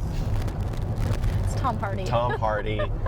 He has a hyper masculine performance Yes. that's really satisfying. Yeah. Some of the best movie stars are hyper masculine. Muay Thai is a hyper masculine performance, and even when the male fighters are doing it, they're performing masculinity, which is part of the beauty of it. Sawsing embodies a masculinity that's unusual for a Thai female fighter. Yeah. Now, what is the nature of that masculinity that just makes you fangirl to her? Like, she's your favorite fighter. I love Sawsing. The thing about performing masculinity is not, I don't want to get all Sarah Lawrence on this. We went to Sarah Lawrence. Get a little Sarah Lawrence. Put a little toe in there. I've written blog posts about this, about how it's all drag, right? It's this whole thing that like when men are doing it, it's drag. When women are doing it, it's drag, because these markers of masculinity do not belong to men, and markers of femininity don't belong to women, but when they're performed, they kind of categorize, right? So when Sawsing is performing these elements of masculinity that are tied into the performance of Muay Thai and good Muay Thai, you're not like, oh, she's being a man. Like, you don't confuse it. It's the Yeah. same satisfying thing that when a man does it, you're like, that's Muay Thai, like that's fighting. Yeah. And she does not lose her femininity when she does it. Yeah. But she's also not, what's crazy is she's so beautiful and she's proud of her beauty. She Yeah. puts it on, like when she's like putting on a Muay Thai show, you can see the performance. When she's putting on her I'm fucking sexy show, you can see the performance. Which is but also it's- known as her Facebook page. Friday night. Sawsing's live again. But it's like neither of them feel inauthentic, but I go right here, right? yes. Baby? Yeah. But when she's doing it, it's being performed in this like But she like sacrifices herself to it. Like her dignity is sewn into it in a way. well, this is the thing, is that I was telling you before that for me, there's this fault line break between male Muay Thai in Thailand and female Muay Thai in Thailand. Yeah. And there's an aesthetic difference. And I've been asked by people who are doing like reports or articles or whatever on female Muay Thai, they're like, what makes it different? And this is what I try to articulate, is that when you are watching female Muay Thai In Thailand. in Thailand, there's this feeling of difference in its aesthetic, which is that for female fighters, it is way more a sport. It looks like more It of a feels sport. and looks like a sport. Their performance of it, their commitment to it, their intentionalities within it Their tactics. are doing just enough to win, to score points, to stay away, to not get hurt for the next one, like all these different things that feel very sporty. They feel very like this is a game and someone's gonna win on points, generally. That doesn't mean women don't knock each other out. That doesn't mean women don't try to hurt each other. All those things happen. It doesn't mean they don't even try hard. But there is a Right. general, Yeah. what is at stake is winning or losing a game. Yeah. It's a game. With male Muay Thai, it is still a sport. It is still points being scored. It is still staying away to receive less damage or to try to hurt your opponent. But there's real dignity being volleyed in the ring that And is it's at beyond risk. a sport. And it's at risk. It's like part of sport. When you look at male sports, there's always this little dignity. It's like machismo or something. Yeah. And that's very real in even training in Muay Thai gyms. The dignity is real that's at stake in those moments. And Sawsing has that a lot of female fighters don't have. Even in training, we brought her for a week. This is what I was just going okay, to. Good. Is that if you get a turn on her in a fucking drill, like something that's completely controlled. We're talking about in training. In training. We brought her for a week and trained with her for a week. So Yeah, and I've trained with her at Dejra before. in the Muay Thai Summit. Yeah. Yeah, is that even if it's a drill where it's like I'm trying to pull your head down and you're trying to keep it up, and you're trying to pull my head down and I'm trying to keep it up, this is more or less a risk-free game. You're just trying to keep your head up or whatever. If you get a turn on her in clinch, if you get a strike on her, if you get her head down for a second, she will fucking correct that with a machismo dignity Yeah. that's like, we're buddies afterwards. It's okay. It's not like she's a jerk. Yeah. But like, But let's get that straight. Let's get that this straight for a second. you don't get anything free on me, like ever. And she's she walks around about 60 kilos. You're 46 kilos. So the fact that she's even larger than you, she doesn't let it go. She's like, no. I'm just saying that she's not like, oh, well, Sylvie's It's little totally Sylvie. that gangster cowboy thing. You do not like slightly insult or say something impolite to a gangster and cowboy and expect it to just kind of slide. Yeah, you just let it go. Oh. Yeah. And I want to say that we've talked about this before, is that there's a version of masculinity that's performed that Thai female fighters do map themselves onto, which is the female fighter who's like the ultimate female fighter is Samarn, who's so Unaffected. above the fight, so unaffected, almost bored by the fight, and then he's just like, oh, I just knocked you out, excuse me. This kind of like floating aspect of masculinity. form of hypermasculinity, which is not the tough guy masculinity. It's a different kind. It's a stylized masculinity that Thai female fighters map themselves onto the female dimension of Muay Thai because it connects up more with feminine Thai qualities, which are to be presented as beautiful, as undisturbed, serene. So it's not, you say, oh, female Muay Thai fighters fight it like a sport, but it also is because Thai femininity culturally maps well onto one edge of hyper-masculinity in Muay Thai, the femur style. And because of that, a lot of Thai female fighting has this kind of like floating above the fight, disinterest energy to it. And so when you get the opposite, you get the masculinity of Sawsing or some other knee fighters, people get really excited. Yeah. Because and they like seeing a woman do it. It feels more real to them. Yeah. If everybody in Thailand fought like Samart, I don't mean his skill level, but his style, it would be the sleepiest sport in the world. Yeah. It would just be people being like, oh, like teep. That's why you mix styles. Yeah. You don't do ultimate femur with ultimate femur. I was going to say that the exciting thing about Samart was that you put him in with a bull, like Namkabuan, and then you get to see the contrast of the two. Yeah, two matadors is super Two matadors. Just waving their flags at each other. And I think that a lot of times when Thais watch Thai female fights, they feel like they're watching two matadors. Yes. So, okay, well, you were about to say something. I was about to bring up that fight we watched last night, but maybe that's a different subject. Okay, why were you going to bring it up? Because there's two female fighters, and one was playing the I am completely unaffected game while getting bashed to shit and ended up winning. Yeah. And the other one was playing the I'm going to come after you and... Two very experienced Chiang Mai female fighters, Patron and... Nong Pat from Petongpung and Hong Yok Lek from Liang Persert. So we watched this kind of like tension between a kind of like Tom masculinity and the floating above female version of that.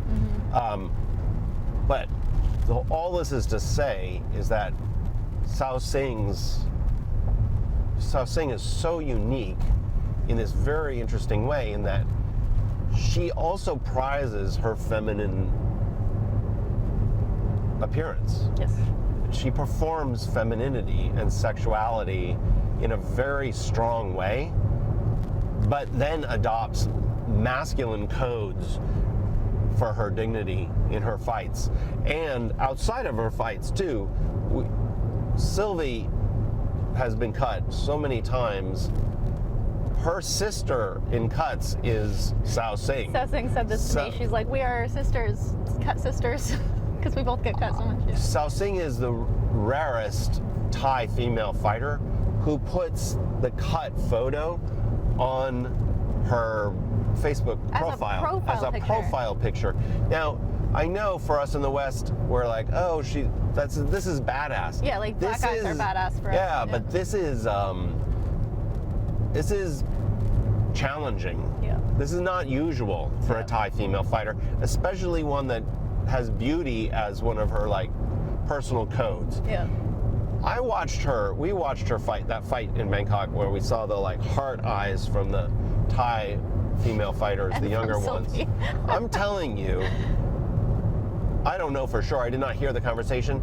She was holding hands with her opponent who she had just beaten, I think with the belt being presented or something, and she's very generous after fights. She's very embracing of her opponents. And I saw her gesture to her forehead. She had cut her opponent. Yes, but she tossed it to her own forehead. I'm giving the context. The reason she gestured to her opponent saying how many times she herself had been cut. Yeah. Like, you do not have to divulge that. But she's like, I have many. Yeah. Well, she herself has told you, you asked her about her showing of cuts, right? Yeah, And what did she say? I was like, this is unusual for Thai women, so I wanted to ask her. And this was before I really knew her very well. And I was like, you put up photos of your bloody face in fights. Why do you do this? And she acted like it was the dumbest question. She's like, because I'm proud of it. Like, why would I ever hide that? And like, Ajahn Surat is so scary. Whoa. And he... Wait, you can't just throw his name out there. One of her mentors and coaches is Ajahn Surat. Ajahn Surat trains the Thai national team. He is old school. He is one of the most feared trainers. He makes Karuhat ran Clint away from Eastwood him. look like a wuss. Like old school Clint And Eastwood. he will tell you straight to your face everything he doesn't like about you. Luckily, he also tells you to your face when he does like things about you. Yes. But he's very intense. He's very hardcore, and he is not hardcore to people he likes. He's hardcore to people he likes too. Yeah. Sawsing's like a daughter, and he's like this father figure. They've known each other for many years. But I was asking her about her relationship with Ajahn Surat because he's so scary, and she just smiled and was like, "I'm not afraid of him." And I'm like, that's why he fucking likes you. You're not afraid of him. Which, interestingly, is exactly what Samart said when you said, who do you think would win, you or Samrak? I'm not afraid of I'm not Samrak. afraid of Samrak. But it's the same thing. It's the dignity Well, being at risk and not at risk. I also bring it up because, one, you have to have balls to not be afraid of Ajahn Surat. Everyone's afraid of Ajahn Surat. If you're in his world. Right. Right. But it also means that she has this, like, heart. That's all he cares about. Yeah. She has this heart That's all like, he cares about. I'm proud of going through that fight. I'm proud of my wounds.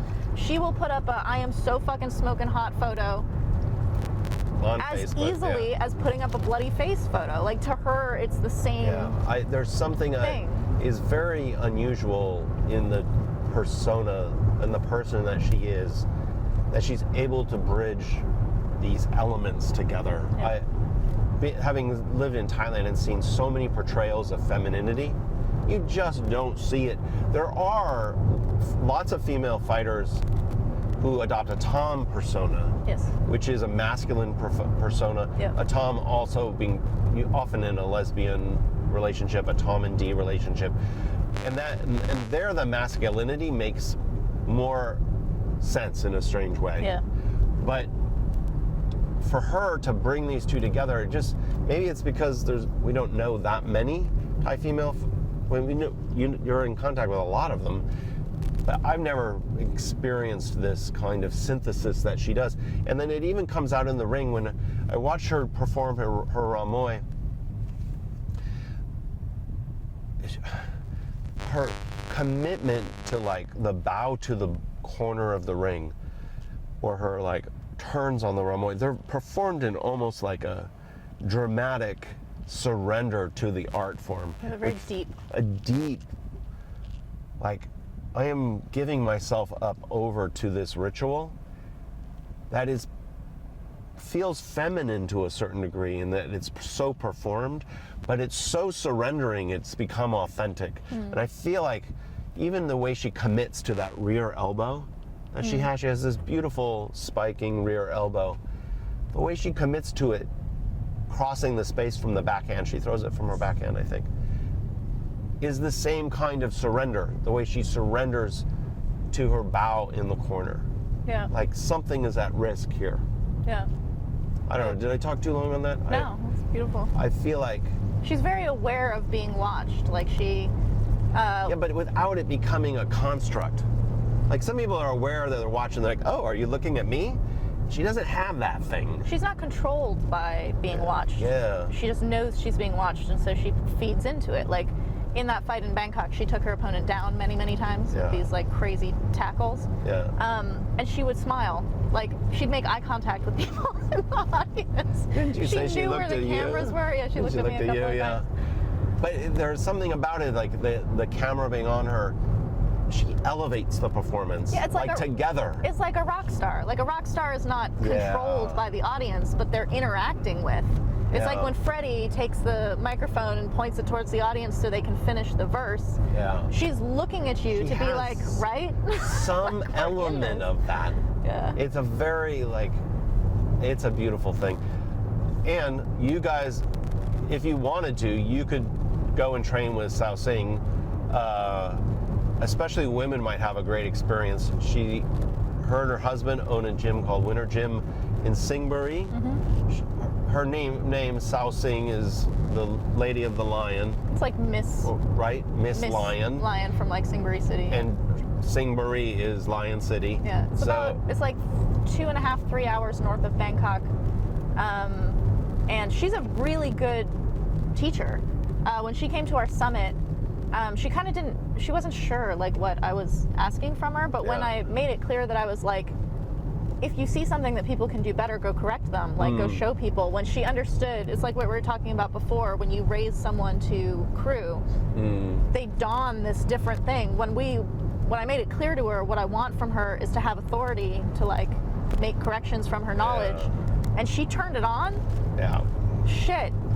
She's a really, really good teacher. She's really good. It's like, I remember her saying that Kiro, who's a friend of ours who was at the Muay Thai Summit, and is very gifted. Yes. Kiro's greatest gift is probably her heart.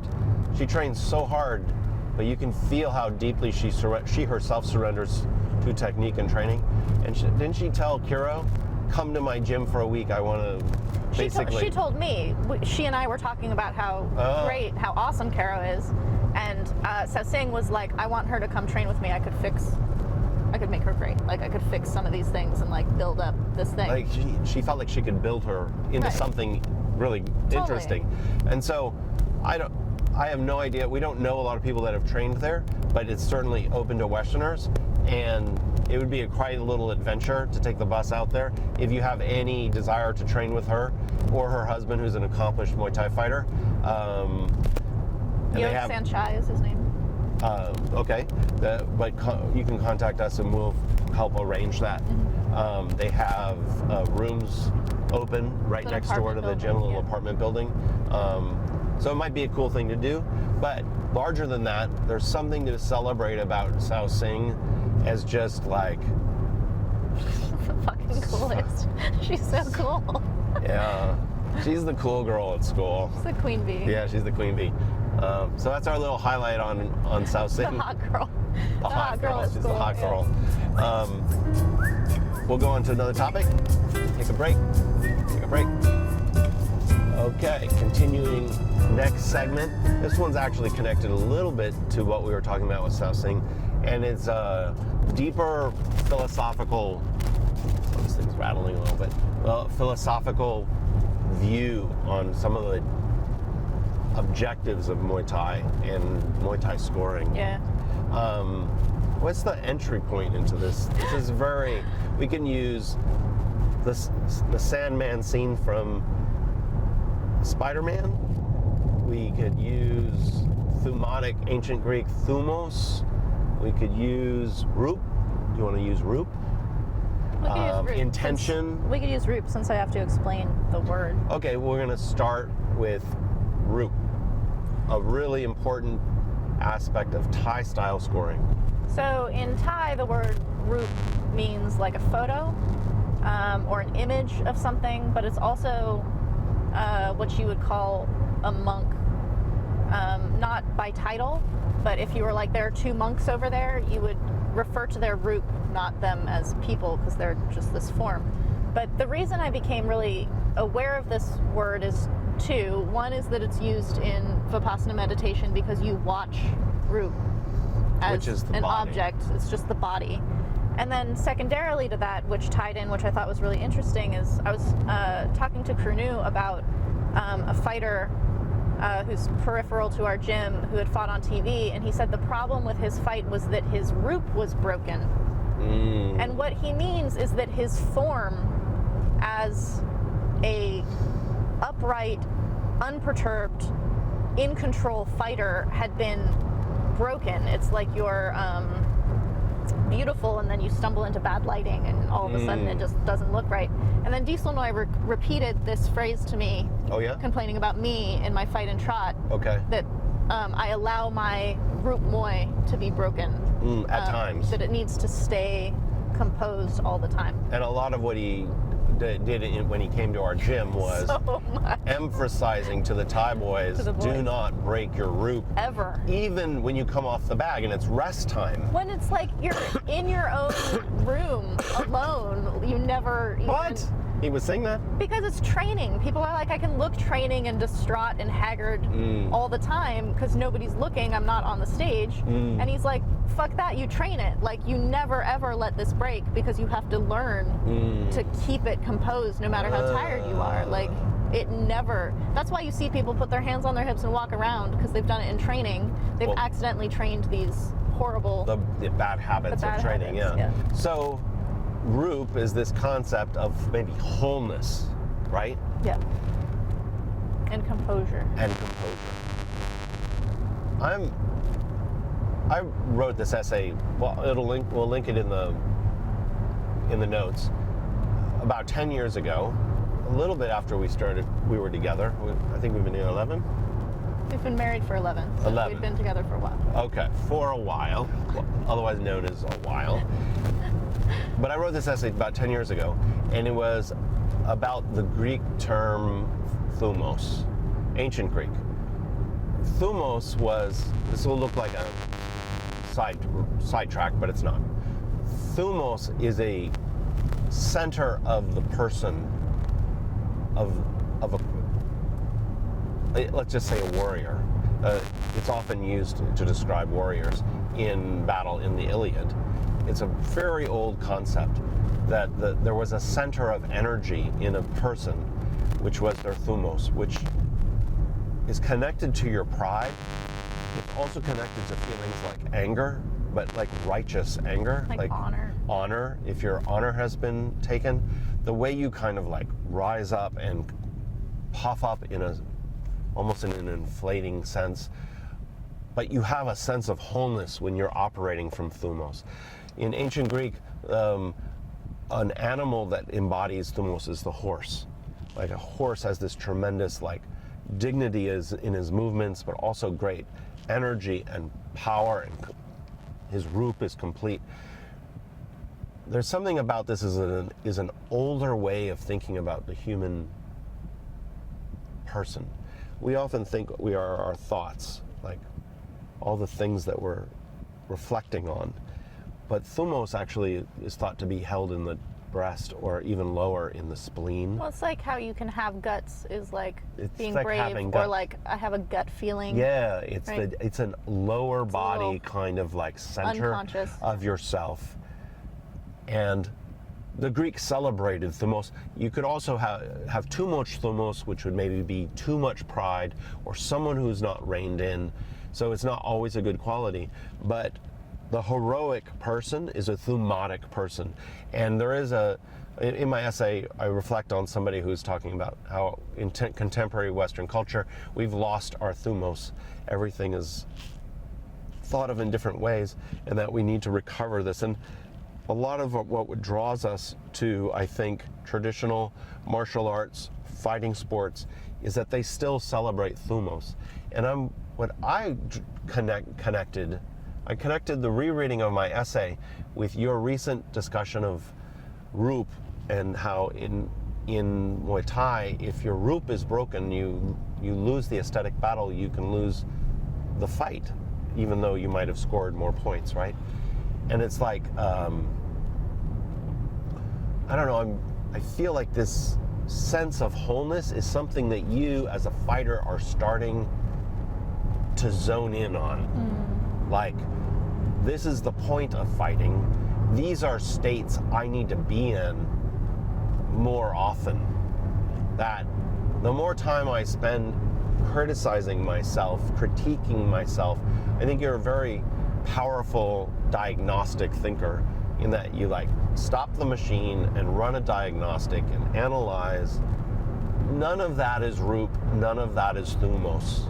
And because as a fighter, it feels like you really want to, like, the aim is to create a sense of wholeness that's unfractured. Yeah. I'm very curious what you think actually on this. When we were reading your essay on our last drive, I read it out loud to Sylvie. and I think we were reading things peripheral to it, there was this talk about Thymos without object is pure. Thymos with object is this kind of like tainted, negative version. Well, what would be an example of a Thymos with object? Okay, well, I'll give an example of one without and one with. Okay. So, most people, I think, still understand honor culture. Right. In which, if you offend somebody's honor and they have to correct that, or they come after you, or turn to violence, or whatever the thing is, you're like, yeah, you offended his honor. There's no object to that. That's just this like thing that's like, honor is a thing and you do not offend it, and if it's offended it has to be corrected. It's kind of this vague feeling. Okay. If you're like, John Wick, I have to kill you because you killed my dog. That's an object. It's the dog. And so now you have to decide whether it's moral or not. Is the dog's life worth killing these other people? How many people? Like, it kind of becomes calculus. It kind of becomes an object in that now it has this shape or this form that's like debatable. Whereas just correcting an honor being offended feels more. Well, it's interesting because an object also is things like when Thymos turns into hatred. So, for instance, if you're experiencing yourself being devolved, but then you think it's because of this other person is doing it to you. Right. And then you project your Thymos in a negative way, like you hate this other object that's causing these things. Right. That is a kind of like result of Thymos being compressed almost. Right. It's not flowing Thymos. It's not supposed to have a form. Like, it's not supposed to have an object form. But this goes into Muay Thai in that, like, what you're training when you're training flow, or you're training dignity, or you're training diesel noise, never let your root fall. Right.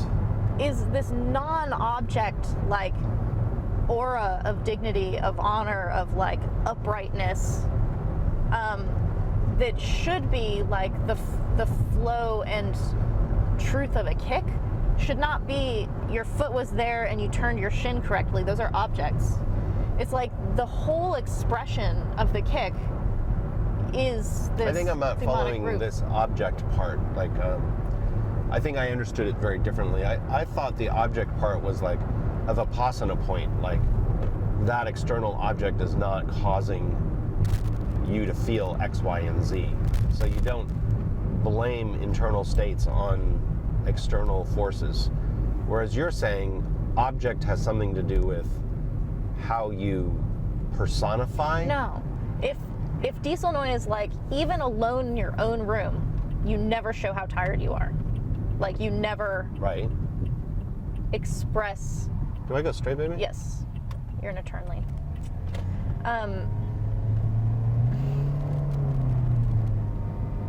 We're talking about object states, right? Yeah. So you're like, I'm tired because I kicked the bag 50 times. I'm tired because I've been training since 3. I'm tired because I'm cutting weight and this is the 6th day in a row that diesel noise has been beating the shit out of me. Like, all of the things that you're like, I understand why Bank is so fucking tired. All of those things are object. And he's like, you never give it a reason.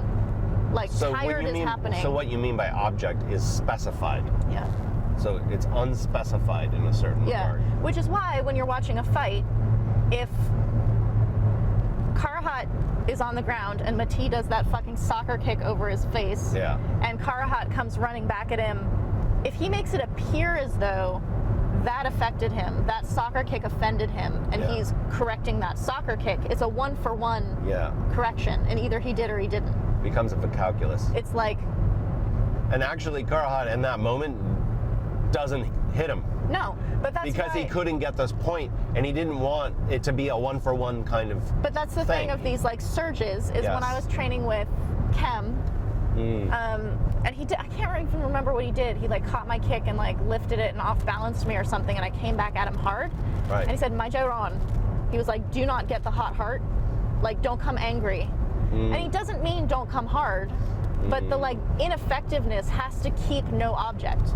If I'm coming back because he disbalanced me, I either get the point or I don't. Right. Whereas if I come hard in a more general, not object, I'm trying to get that point back, but you're like, my dignity is greater. Yes. Yeah, Does that's that a make sense? very subtle, Very. very subtle Very. thing, because we just were talking about Sawsing and how she gets the point back, but it's kind of like, it's not a point. It's only And it's not an event. that It's not that event. that your dignity or your Thymotic, I hope people have a sense of what Thymos is, your Thymotic like pride or intensification rise. Is it going? It is going. Are you ready to start it? Yeah, welcome to Couch Sessions. Intercut. I think it's called couch segment. Couch That's segment. the thing that falls down. Okay. If this is your first time watching the Muay Thai Bones podcast, when we come home, we check the footage of what we talked about on the road. And because we're recording for like 2.5, 3 hours, In a jerry-rigged thing in the car. totally jerry-rigged, we burn through, we haven't technically gotten it exactly right, and sometimes things don't record. And this segment is to like supplement in what we covered, but just didn't film. So this seemed really kind of an important, interesting line of conversation we were having, and I don't know. We just wanted to make sure. So where were we leaving off? We were talking about it's not a point. Yeah, I remember in the car, our other couch, talking about this like one-for-one thing and how I felt that this is the problem of the object of Thymos and like the object of getting a point back in a fight or something. Which is that we watched this fight of Dieselnoy versus Sagat, and Dieselnoy, while watching it, got angry about this uppercut that Sagat And this hit him was with. a fight, what, 40 years ago or something? Oh my God, yeah, definitely older than I am. Maybe, I don't know, very old. But long time ago. And what was amazing is he was currently mad. Like he was getting re-upset about this uppercut when he was talking about how much it pissed him off. In the fight, you do not see him get upset by an uppercut, and thereby you don't even see the uppercut. But, well, a couple things. One is, it's interesting he got upset at an uppercut from Sagat, because when you fight Sagat, you're getting uppercuts. It's like getting upset by a knee from Dieselnoy. Yeah. He's gonna knee you. But obviously he clipped him with something and got him a little bit. And what a small secondary thing was, in that fight he breaks his rule, which is don't bring your weapons out In the early rounds. Yep. And he got upset and he brought his weapons out a little bit, and it worked out okay. But this is the thing. You do not see him get upset. Yes, yeah. It is not, if he did get upset the way that he was telling me currently in the room watching it how upset he was by this uppercut, you would have really seen the uppercut. And it would have put weight on the uppercut in a way that the invisibility of it by his ning like not showing anything, I've said many times, if you don't act like something hit you, the refs are like, I don't know if that hit her. Like they don't see it. Yeah, it almost like, did I really catch it? So I remember saying, and we didn't see the uppercut. I don't remember. I never saw it at all. And Sagat throws a lot of punches in that fight. Yeah. Many of them landing. But the point I made in the car that I remember making, and I was creating like a example, is if you have scales that you're trying to keep even, everything is equanimity. You're trying to keep these scales even. If you're like, how much weight did you just put on there? 10 pounds? Then you have to put 10 pounds on there. Instead of just doing what you do to level them and then try to take a bit more, and then they have to level it. So By if he had feeling? been like, oh, you hit me with that punch, I have to get that punch back. The same thing I was saying about Karuhat and that soccer kick from Matee, is you draw attention to the object, to this one-for-one thing that has to be gotten back, rather than this constant equanimity. Like this point balancing. Because if you play... Do not be like, is that 10 pounds? Because then you got to do 10 pounds. If you play point balancing, then you can lose. Because, oh, that was worth 10? I'm going to try to put 11 on. Oh, I put 9 on. Yeah. Now I'm in deficit. Yes. Whereas when you were describing this to me, it actually reminds me of the challenge of the 5th round. Oh, God. because the fifth round Yes. is when very often you have the lead. Like, one of your challenges is, as a Muay Thai fighter, you are coming forward the whole fight, stalking your fighters, locking them up, scoring the points, getting the lead, this huge thing. And so the big challenge in the fifth round is there comes a point where you can just start going backwards, reverse your direction. In Thai aesthetics, you are now claiming the lead, and your opponent has to decide that if they start chasing you, they've acknowledged that they're losing the fight, and they have to try to reclaim dominance. Yeah. But this is what's very interesting about it. It's that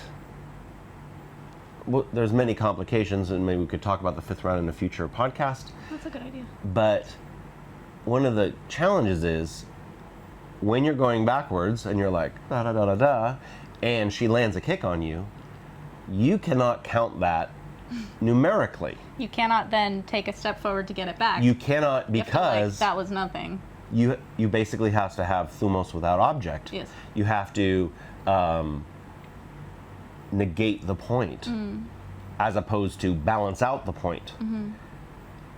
In the fifth round, it's more important than any other time in the fight, because what you're really talking about is impressions of pride and dominance and shame, right? It's an extreme version of what you're describing that happens at very high levels with Golden Age fighters, Yes. like Karuhat. Yeah. He's like, I'm not going to play a 1 point for 1 point game. Yeah.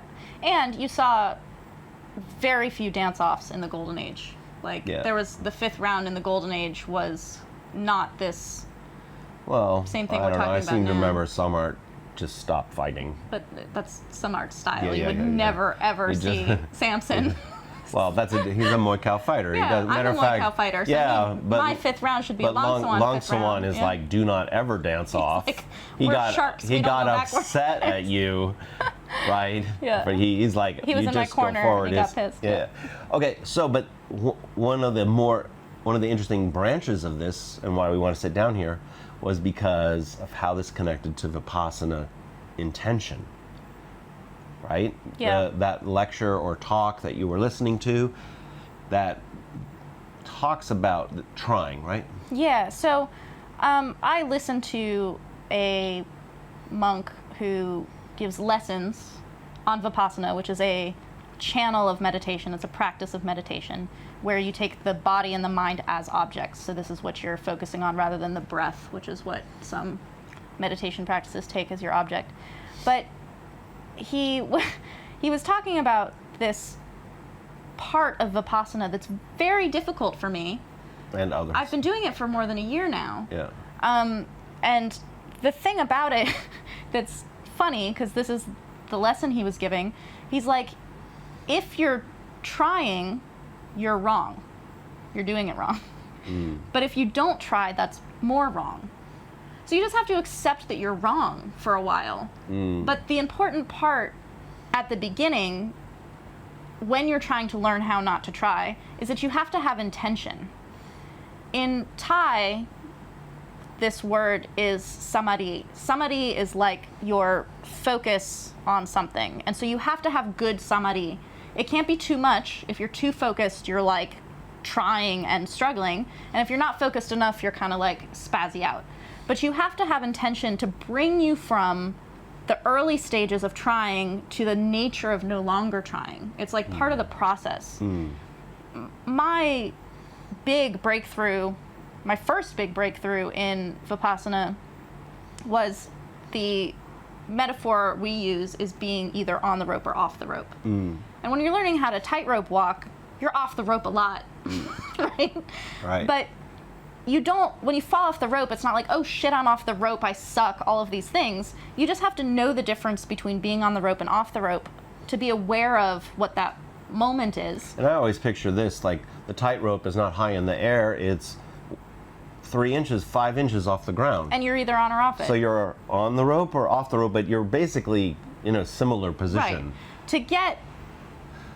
To get the awareness of even knowing whether you're on or off the rope is step one.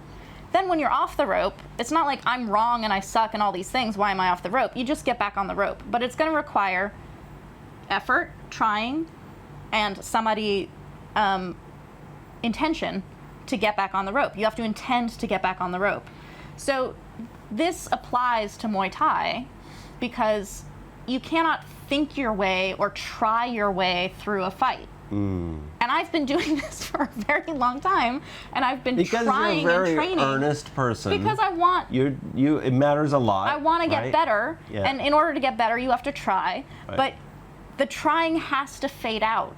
It has to come out pretty quickly. And this is what I was saying earlier about Karuhat, how he's like, make it automatic, but he wants you to make it automatic early, which you're like, that doesn't make any sense. Like, you have to put the practice in. Yeah, I have to do the many hours. The only way to understand what he's talking about is this same meditation thing, which is have intention, but don't try. Right. And the more you do it, the more the trying comes out and the intention kind of softens. And when we've talked about this in the past, what always comes to my mind is my visceral memory is as a kid really shaping the letters of cursive writing in the ruled paper, like I loved just trying to shape the letters, which is not handwriting, but it's full of intention and focus. It's penmanship. Yeah. But the reason for the penmanship is that you eventually just let go of that intentionality. Yeah, and it becomes. And now you're writing, and now the pen is your hand. Yeah. And your thought is on the paper. And it's interesting that in handwriting, it's probably because writing is connected to some very deep instincts of the human body. Writing is easier than fighting, right? Because you've done it. Yeah, but not only that, the transition to trying in handwriting goes pretty quickly. Yeah, but and then in fighting, the thought just becomes a word on paper without you But in doing fighting, maybe because it's so complex and you're under pressure and the techniques are not feeling like thought expressions, that it's harder to let go of that initial thing. And we start thinking that trying is the key to everything. And it's like using kindling to burn a fire in a fireplace, and you just keep dumping the kindling in the fireplace to keep the fire going, and you really have to go to the logs. Super inefficient. Right? Yeah. So one of the things that is interesting about this intentionality is how it's linked to what I was discussing before about this Thymos, this fullness, this wholeness of the self, that when you're acting in this unintentional, intentional state, you are full-bodied. You're not fractured and having critiques of oneself. You're not breaking oneself into pieces. And this reminded me of the Sandman, the creation of the Sandman scene in Spider-Man. I think it's the first one. I think it's the first Spider-Man, where he has been sandblasted into nothingness, right? And then he starts to assemble himself. We'll link the videos online from the movie.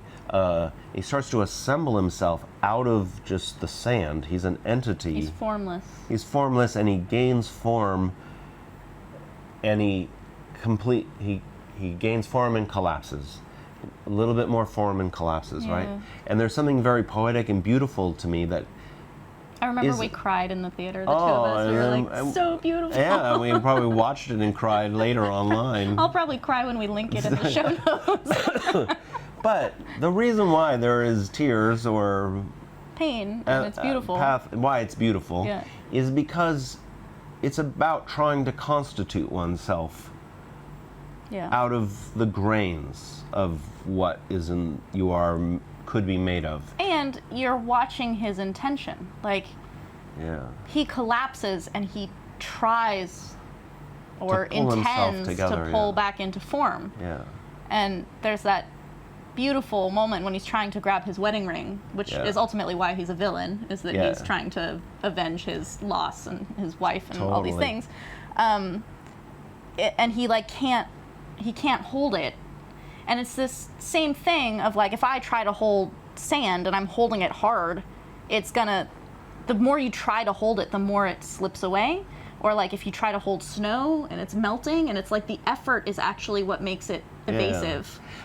And then he summons himself into definitive form and is able to pick up the ring, and that's when he becomes a villain, is that he now has a purpose, right? He has an object. He has an object. Just but be he has a vengeance, purpose, don't have which a is where, purpose. yeah, exactly. But it's like that thing, like you were saying, that you do not want to be too focused. Yeah. Like, you need intention to be the right beam, the sweet spot. And this is very, very, very common in Westerners who come and train in Thailand, and when you're being told sabai sabai by your trainer, we're like, how can I be relaxed? I'm trying to do something, I'm getting hit in the face, I'm trying to do it right, I'm trying to get the technique correct, all of these things. I'm very serious and earnest about this. And it's like, yeah. when they're telling you that you're too tight, they're saying you're trying too hard. Stop trying so hard. Yeah. And it's like, it's hard to be like, how do I do this without trying? And there's a difference between trying and intention. And isn't it difference. ultimately something that you feel? Like, It is. I feel like this is the key about the Thymotic person, the center of yourself, is that the Thymotic impulse isn't one of trying, but of wholeness and being. Right. And that my challenge to you is you have these breakthroughs, you're moving towards this stuff in your fights, I see it now, you're tapping into this. How do you create this sweet spot in your training in the gym? Because the gym should ultimately be a sandbox of Thymos, wholeness. Yeah. And how do you make that happen? More. You don't have to do it all the time, but maybe you do it 10%, now you want to do it 12 or 15. Like, Yeah. how do you increase that experience? I have to figure out how to move away from trying, which I've been doing for so long, and which distorts me and makes everything a struggle, and I'm too tight. Well, it only takes you so far. It only takes you so far. Yeah. But I have to keep the intention in order to focus on something and intend to improve. This same monk who I'm listening to has this very interesting way of describing how you use the correct mind for Vipassana. And it's intention without the like focused trying. And he's like, when you're just walking around the mall, just walking around, you're doing everything very naturally. That's the mind you should be observing the body and the mind with. Okay. The minute you then start observing the body or the mind, something changes. You're no longer just strolling around. And so Okay. you're wrong for a second because Right. the mind is not as natural as when you're not practicing. Right. So you have to use a slightly wrong mind to have the intention to practice. But then you're trying to practice to get to the nature of the non-focused mind, which is literally just trying to get to the intention is to be in the moment. Okay, but that sounds very airy-fairy, But you have to do that in training as well. You cannot be lost in the moment before when your kick wasn't good, because you're in the past. You can't be struggling to land the thing that you want to land to gain your point because you're in the future. Like, you have to be in this flexibility state, which requires to be fluid and tense. Well, that's the interesting In thing balance. about the inner game of tennis. We did a whole reading group. It's on Patron of this classic mental training book. His trick about trying and not trying is picture it. Picture what you want. Like, picture the kick landing and now let it go. Totally. Because don't produce all the events in your head that have to connect your foot all the way to there. You like picture it, and then you literally are turning it over to your unconscious mind, your instincts of your body. You're trusting that your body can make that happen. Which is laying the intention and Yes. then not trying. And not trying. That's a technique. Profound. That is a technique.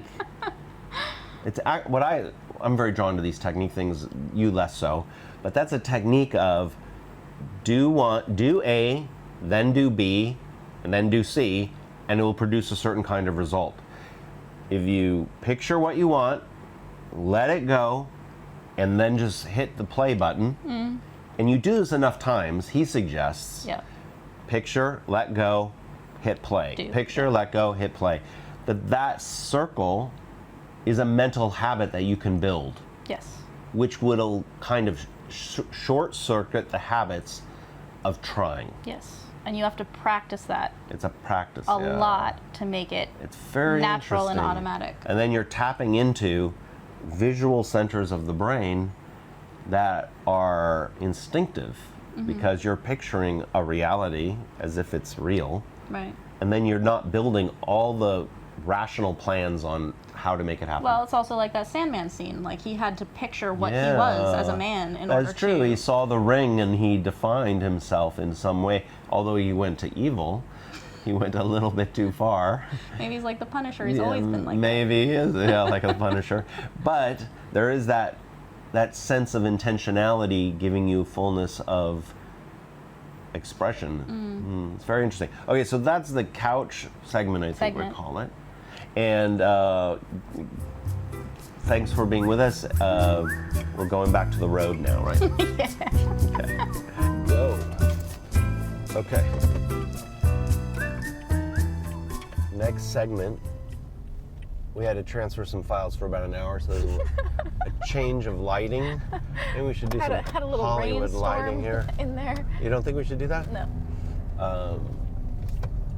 Went through a rainstorm. The first thing I wanted to say before we move to the next segment is a thank you.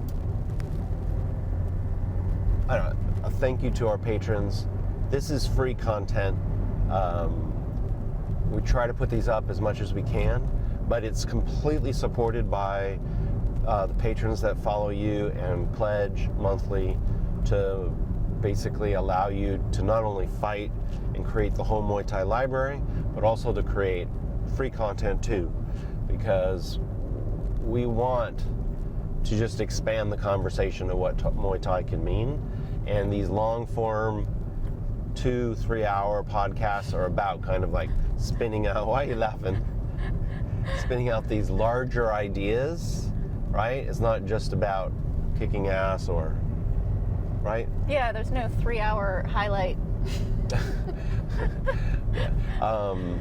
And so your support does do these things. Like, part of this podcast came out of making a serious upgrade in camera and video capabilities, which were like, oh, we should just bring that camera and stick it to the windshield, and Microphones, so we can do better interviews. Microphones, the better computing equipment, so we can edit these longer video files and get them uploaded. Faster internet connection speeds, which we've improved our internet connection speed in the last month or so. Which these are all big deals. They all fit together in the puzzle. So thank you everyone who already pledges and supports. And if you like what this is, there'll be a link in the description. You can become a patron. There's fucking unbelievable stuff. Like, it's kind of ridiculous how much is in Sylvie's Patron. There's nothing even close to it. And decades from now will be considered a historic archive. It's a library. We didn't choose the word library just because it sounds cool. It's literally like an archive of... But it's more than even the library itself. Like, we've got things in there like the Kaimoi documentary series. Like, that's already 6 hours long. Yeah. Like, a 6-hour Muay Thai fly on the wall documentary. Like, it's kind of crazy, but it's beautiful, and whatever. Going to our next subject, Tyson and the Catskills. Tyson and Catskills. Oh, do you think this is like between us 50-50? Yeah, it's I want to make very sure that, wide angle. I just want to make sure you're in there as a star. I'm in there. Tyson and the Catskills is a phrase. We mean Mike Tyson. For people who don't know who not Tyson is. Tyson chicken. It's a phrase that meant something to us before we moved to Thailand, I'm pretty sure. I think we watched that documentary in our house in Bear Mountain. So we were in Bear Mountain, which is about an hour north of New York City, living on the edge of a national state park in a cute little house. Sylvie was cut off from almost all Muay Thai training in the sense that we had to drive at least an hour, sometimes 2, 3, 4 hours to get to any authentic Muay Thai training or sparring or whatever. We were really cut off.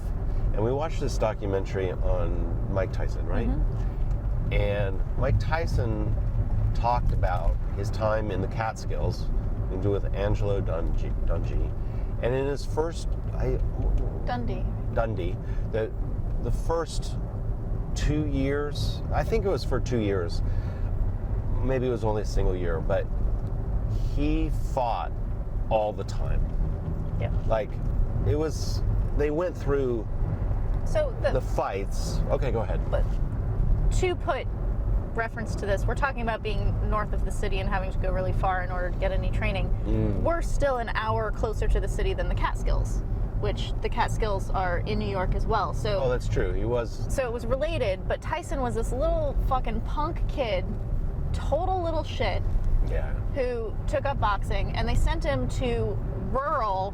Yeah. Nothing is going on in the Catskills. You've got like New Paltz. Like Tyson's not hanging out in New Paltz. Right. But they sent him up to train with Angelo Dundee in this rural, totally like Rocky's chasing chickens kind of scenario, except not a movie. Right. And he just fought. Like, well, he fought endlessly. Everywhere. Like, they would go down to New York City and fight. They would fight like everywhere every they could fight. Yeah. I think he fought over 30 times in a year. Yeah. And maybe for 2 years he did this. And they were interviewing him, and he was like, what could you tell future fighters what they should do? And he was like, just fight.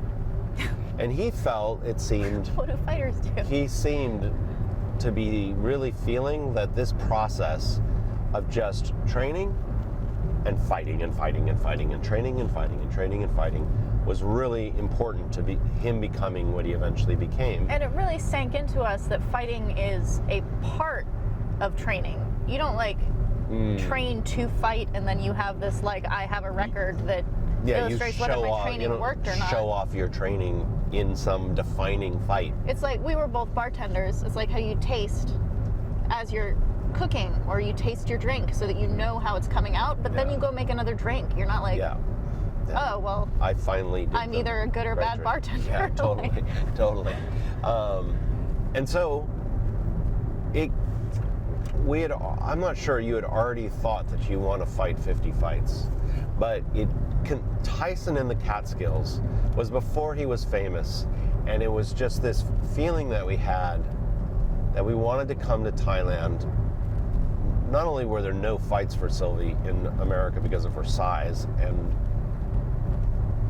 the frequency of fights were very small anyways, the opportunities, but we were like, let's come to Thailand because you can get that Catskill-like training, like constant moving through improvement of technique and experiences, but also you can fight a lot, and we didn't know how much Sylvie could fight because no one has ever fought like Sylvie in the history of the sport ever. But Sylvie Charbonneau was at Lana, and she herself in 5 years had 50 fights. Yep. Right? About 5 years. And so 50 fights became the thing. But this segment is really about an ethos of Tyson and the Catskills, where all you want to do is fight, train, repeat. Fight, train, repeat. And this became the template of Sylvie's fight philosophy. And I'm gonna tell you, she's at fight 240. We're still in Tyson and the Catskills. Yeah. We are nobody has really done this process like this before, but where Sylvie's trying to aim for in her Yod Muay ambition is requiring, in our opinion, endless Tyson in the Catskills. And people don't think like this about fighting. So when they're like, you should fight so-and-so, or don't you want a world title belt? We're like, no, it's actually just Tyson in the Catskills for us. We feel like 5 years from now, maybe it won't be Tyson in the Catskills because you'll be getting to the fight style you really yearn for. Or just things change. This Yeah. is the phase of development. Yeah, but we've been in it for 7 years and we don't anticipate it ending. We're not rushing to get past it. It's a beautiful phase. It's just you don't know what life presents you. But we are aiming for 471 fights, which would require 25 fights a year. Yep. For 10 years or so. More. Just one of those. Yeah, just one of those things. every day, do something every year nobody ever does. So anyways, but I wanted to talk a little bit about this concept, like you were saying, of tasting your drink, of just fighting on repeat. And I observe that you fight better when you fight frequently. Yeah, I just fought back-to-back, which it's been a while for me. Back-to-back being one day, then rest, then the next day. Yeah. Yeah. So I've had periods where I fight like 6 times in a month, or like 4 times in 7 days, or like any of these little like compressed things. It's become more difficult to do that because I have to juggle It's promoters hard and opponents. And opportunity. It's harder to find opponents. People don't want to fight me. Yeah, it's harder to find opponents. And so this was an opportunity that I haven't had in quite a while. So it was like a return to kind of thing. It felt really good. I think I agree with you that like when I fight close together, when I fight frequently, when I fight with like huge weight disadvantages, all these things I think make me fight much better. I think that 2 of my best fights ever were the 2 in one day that we did with Karuhat, the Karchuk, and then going up to Chiang Mai. That was a really awesome. So it was like 2 fights in 10 hours or something. Yeah, when we drove across Thailand and fought in 2 different hundreds of miles apart. What do you think about this? Everyone has this experience, but in the West, when there's far fewer opportunities for fights, it would seem like it's even more difficult to overcome, which is the like extreme temperature taking that a fight does to you, where if you fight only once every 3 months, let's just say, it's very hard to avoid the judgment of how that fight makes you feel about all your training beforehand. Yeah. Or even your worth as a fighter or as a person. Yeah. Like, you've struggled a lot with this. Many people, but you've fought a lot.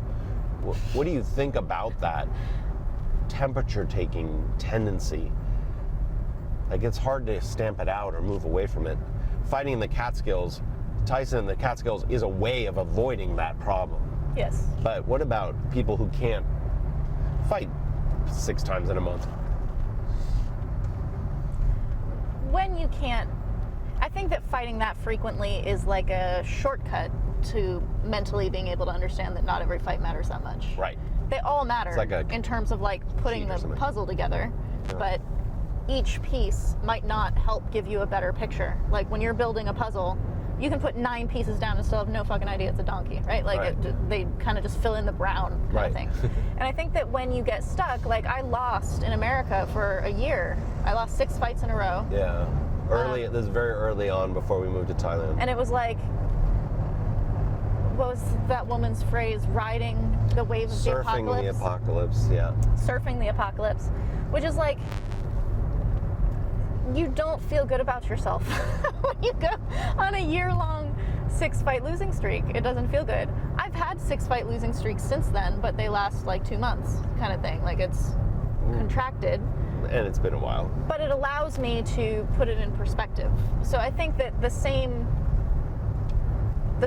solution works for both the I almost never get to fight and the I fight all the time, which is just putting it in perspective. It's just easier when you do it more frequently. Yes, but what do people do who can't fight a You lot? have to know that you are never as bad as you think you are when you lose, and you are never as good as you think you are when you win. Right. It is always this like work in progress. You can lose a fight where nothing was wrong with your training, and you can win a fight when there's still many things wrong with your training. Like, you don't have control over all those elements. And I think that finding a way to imitate Tyson in the Catskills, even if you don't get to fight that much, is beneficial. Well, I don't know if you could make that sparring, or if you could like try to bring for a long time, and still we're trying to bring elements of fight into my training, like the kind of pressure that you're going to be under. For like people who have done mental training, you might be familiar with how you want to pull in all the visualization. Like, you want to picture the venue you're going to be in, the smells. Like when you're shadowboxing. Shadowboxing, getting your hands wrapped. Like, you don't want to start at when the bell goes. Like, that's not how that works. Yeah, that's actually that's an interesting point, and it goes back to what you had referred to about diesel noise. Like, even in your room, you don't you don't show your exhaustion. Yeah. That you're fighting. But it sounds wrong, but you're fighting continually. All the time. But only in the sense that you're reaching for these ideals continuously. Yeah. So in shadowboxing, yeah, you want to relax, but you want to relax as if you're shadowboxing in front of your opponent. Yeah.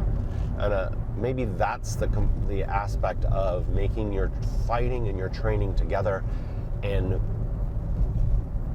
making fighting part of training. Yeah, but yes. I don't mean to like say yeah in such a way like I'm brushing off what you said. Totally, yes. Totally. I think that there's also this misplacement of importance. I remember talking to Kate Allen when she was fighting at the IFMAs. Okay. She was very stressed about her fight because it was such a big world stage. Yeah. And I was like, 10 years from now, you're not going to care whether you won or lost. You're going to remember the experience of going to the IFMAs. So your experience can be being stressed out of your fucking mind, or it can be taking in the experience. I need to take my own advice on that often. But there are things where people stress about some small thing because they think that the fight has to be this like perfect expression or perfect performance or perfect moment. So my fights were 2 days apart, right? So I fought on Monday, had Tuesday off, fought on Wednesday. In my fight on Monday, I took a kick in the arm that jacked up this muscle here so that it was very, very sore. And weak. And weak. I discovered how sore and weak it was because on my day off, I went and did a clinching session, an hour of clinching with Thymotic, who's an amazing clincher. When I was trying He's in the Muay Thai library, by the way. Watch him. His long clinch is crazy. Yeah. When I would lock him and I would put even just a little bit of pressure on this muscle, and I lock with this arm, it was fucked. Like, I couldn't hold him.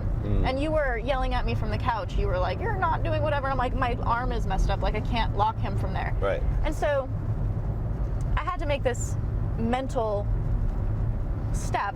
It was not hard to do, which is, it's going to be like that in the fight. There's no like, maybe I can heal it by tomorrow. What do I do? Maybe I should cancel. Like, it's like, I cannot lock on that side. Yeah. Or if I try to lock on that side, I might lose my grip because it's a bad decision. So I have to be like, okay, now practice locking with my right because I'm going to have to try to do this tomorrow. Yeah. People have all kinds of like small injuries, big injuries, diarrhea the morning of your fight, like all kinds of things happen. And those things don't have to have a huge impact on your fight. And I think that people put so much emphasis on it because they think it's going to have this huge impact. And because of this thing, I did not get the most out of my fight. Right. And I think about it, if you want a more mundane example, people who maybe don't have 200 fights to pull experience from of having fought with food poisoning and broken whatever, is if you're going on vacation, most people don't get a lot of vacations, right? So you get to go to Hawaii, you've saved up a lot, you've planned everything you can plan, and then you get your period the day you leave. You lose your luggage. Don't have enough money for, you did not count on how fucking expensive Hawaii is, and you can't get a hamburger. Like all of these things that could ruin the trip.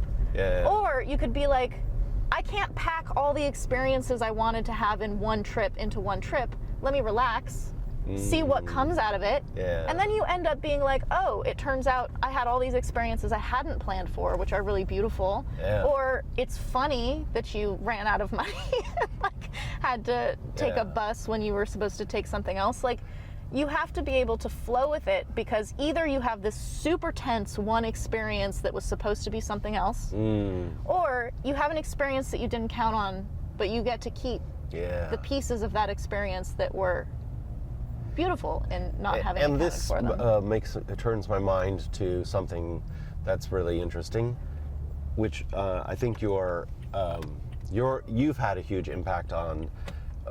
We talked earlier in the podcast about the rise of privates in Thailand. Another thing that you've had an impact on is that when people come to Thailand, they try to fight more than one time. When we first came here, everyone fought once when they would come for a month, and they would month to month, and they would save it. They wouldn't maybe start with the idea that it's going to be at the end, but injuries and and whatever goes on, they would just keep pushing their fight to the end. Yeah. And unfortunately, when you do that, Thailand is unpredictable. Your fight might get canceled. And then you got 0 fights. Yeah. And one of the things that you consistently recommended to people, and I think not just through actually recommending it, but also your example, is fight more than one time in Thailand. It also takes the pressure off.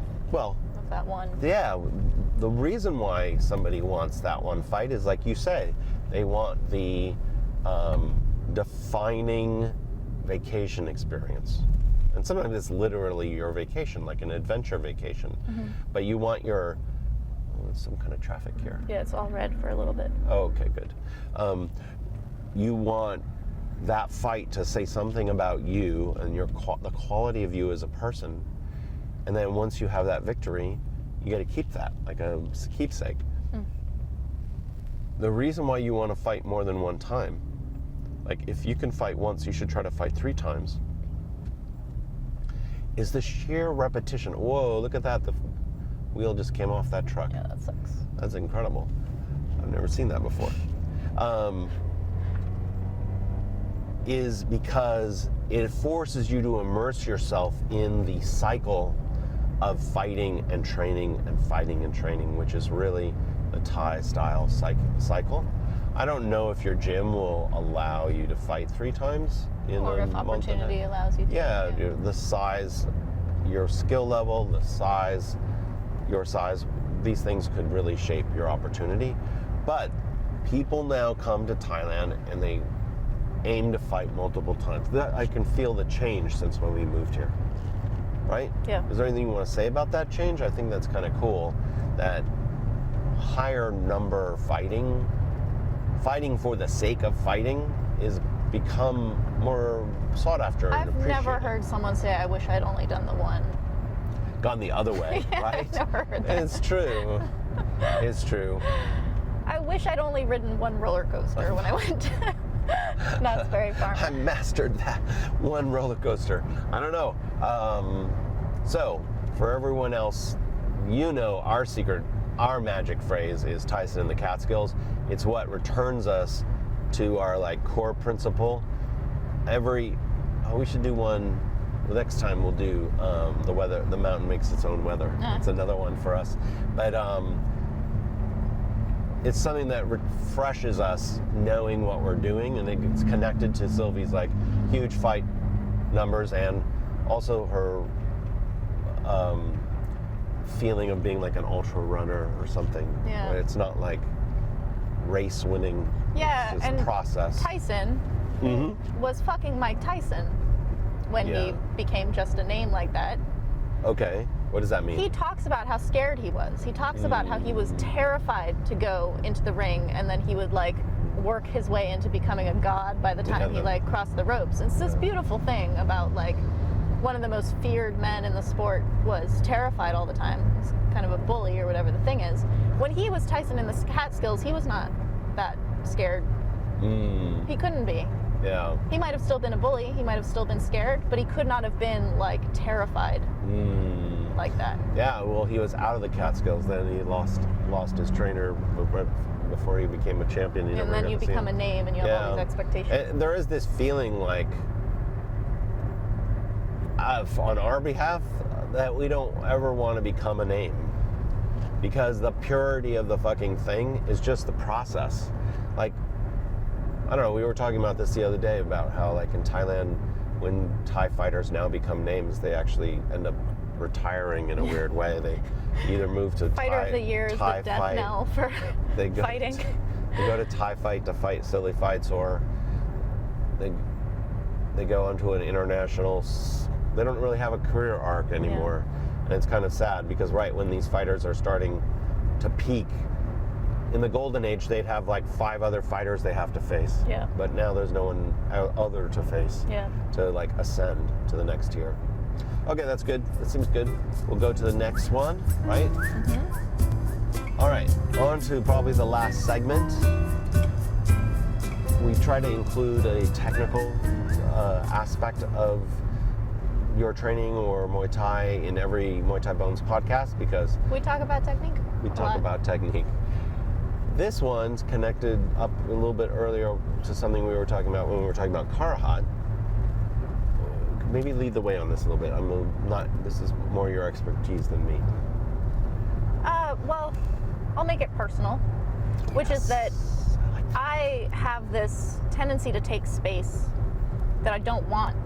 I am not a fighter that does well with space. Like, I don't want to take space this way. It's to your disadvantage. It's disadvantageous to me, and it's not how I fight, and it's not what I need. And so... What would you call that? Like instinct? Sure. Okay. And so I'm trying to train it out. The thing that's kind of interesting about it is that the step back only becomes a real problem because I'm not then taking the step forward. There is a, like, take a step back to dodge, take a step back to restart, like any of these things, but it has this, when you pull the elastic, it has to then spring. Like, you load the spring goes. Well, not for all fighters. Like, a retreating fighter has no problem, but you're not a retreating fighter. So your step back has to be folded into your preferred style. But I feel like there's like when you face a flaw, like you think you have a flaw in your technique or in your fighting style, you have 2 options. One is you work hard to like kill it, like you cut it, like you're like, no more of that. Yep. Or you take that tendency and you find a way to emphasize it and mold it into a strength. So sometimes that has to do with emphasizing it. Am I going straight, babe? Yep. And I think this is an interesting thing about this tendency you have to step off, or step back. And I think many people have this instinct. It's a self-preservation instinct. Is that it's already half of something Karuhat does. Yeah, well, that's what I was leading to. I'm sorry which is to that interrupt there. There's a strategy that's like you take a shot to give a shot, right? If you don't give the shot, you're just taking a shot. It's not a strategy. So but if you're taking a shot, you're already doing half of it. That's what I'm saying. Yeah. So taking the step back without taking the step forward is not strategy. It's just losing space for me. Right. So something that when we did our 4 days with Karuhat recently, was working on this step back, immediately spring with a kick. Like as if the floor is a springboard kind of thing. Like your foot touches and you kick. Your back foot lands and then it pops. And the opponent is moving forward. That's why you took a step back generally. And so they're kind of walking into it. What was crazy to me is how quickly I could do it with him. Like how easy it was? Like my like albatross inability to kick or whatever was like not a thing. It was like... Well, we should say you have struggled a long time with this, Sylvie, just kick, and you just don't like kicking. No. Generally. Yeah. But for some reason, step back, released your kick. Yeah. And this is a crazy thing. Step back is supposedly a flaw. Not kicking is supposedly a flaw. You combine them together and it produced this thing. Yeah. This instinct, really. Yeah. This is what I find interesting about your step back, where you're like, whether it's good or bad, it's very quick. It's a very quick reflex that you naturally have. So the quickness is already there. It just needs the next movement, Yeah. which is step back, spring forward. And this is beautiful. The beautiful thing about it, in Karuhat style, when you watch it, it's this really cool syntactical moment in how elastic he is. Oh. It's like his step backs are some of the most exciting moments of his fights because they feel like you're pulling the rubber band, Yeah. right? Yeah. It's like cocking a gun. Or cocking the gun. Going. Yeah, pulling the hammer back. It is like exhilarating. But the step back in the hands of most fighters are a diffusing of the energy, Yeah. right? Like I'm moving out of range. And he's like, this beautiful flex, Yeah. right? And you love Karuhat style partly because of this. Yes. Yeah. So, I don't know, what do you feel about like how people can incorporate this or how you want to work on it? I think it's recognizing that even a flaw or even something that's good has the opposite side. You can't have half a thing. So if you have a tendency to flinch or something, there's another side to that movement. You just have to do the other. Like if your hand goes this way, you have to come back this way. Like if you're flinching, have an explosion out of it. If you're taking a step Well, you back, could take explode into advantage it. of the flinch. If you flinch down, that's part of a slip. It's a block, yeah. It's like you're doing it anyway. Just add the other half the of the thing. Yeah, you flinch down and then you rotate the counter. Yeah, that's why I was able to kick right away, even though I did not think that was going to work. Right. Is that you're doing the step anyway, and you're doing it very naturally, so you're already in this like natural state. Yeah. If he had made it something that's like, instead of taking a step back, take a step forward first, that's not going to happen. Yeah. Like you're taking the step back anyway. Totally. You just add the other half to it. Yeah, and so is this something like a basic rhythm, footwork rhythm to maybe work into shadow boxing? Like I was step playing back, on the bag boom? with it. Yeah. Well, tell me, I haven't been around, so what were we doing? You were there. It was with Karuhat. We were doing it on the bag. Oh, you haven't done this in the gym then? You just did it No, with him? I swing it on the bag. It's good to do it in shadow also. I think it's a little bit difficult to do it consistently with a padman or sparring because you have to have the recognition timing element on it first. Right. So you train the timing with like drilling in shadow or on the bag first, and then once you have the eyes for like, oh, I'm stepping back, like the awareness, oh, I'm stepping back, then you can do it. But you should on a be able padman. to do it anytime you step back. Totally. It's not like step back, step back, step back. No, but you have to train over an old habit. Yeah, which would take repetition. Yeah. That's why I'm saying in training, maybe trying to make the step back always a two-part process. Like, I just stepped back and spring forward. Almost, I don't know. Like even if you don't throw the kick. Even if you don't throw the kick, it's that back leg flex where you feel like you're loading energy to be released. Yeah. Instead of step back, relax. Yeah. Like safe, relax. Yeah. It's step back, something's coming back at you. And there's a lot of times in Karuhat style, you get this like beautiful, he won't even throw the kick, but he's like, You know you're you fucked feel anyway. you feel the hammer cocked, Yeah. and then the guy freezes or moves off. Yeah. Like those small moments affect scoring. Yeah, they're in your head. People can see it. Yeah. Referees can see it. There's an interesting component of that. What do you got there? So that was our last segment. Anything else that you've been thinking about this week? We've had some really interesting conversations.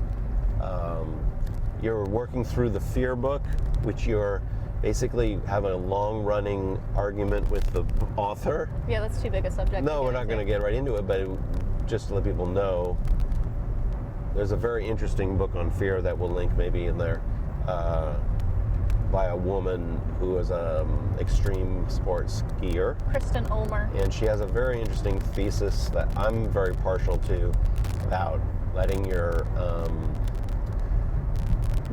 fear into your life, into your head, and not repressing it, and kind of making friends with fear so that it becomes an advantage. Yeah. Being able to live with fear without fear becoming an overpowering, paralyzing experience. She felt like a lot of people's poor relationships with fear come from the fact that we repress it and try to beat it. And so fear just gets stronger. Yeah. And fucking comes out the sides. Yeah. Where you it's like It will find a way. It will find a way. Yeah.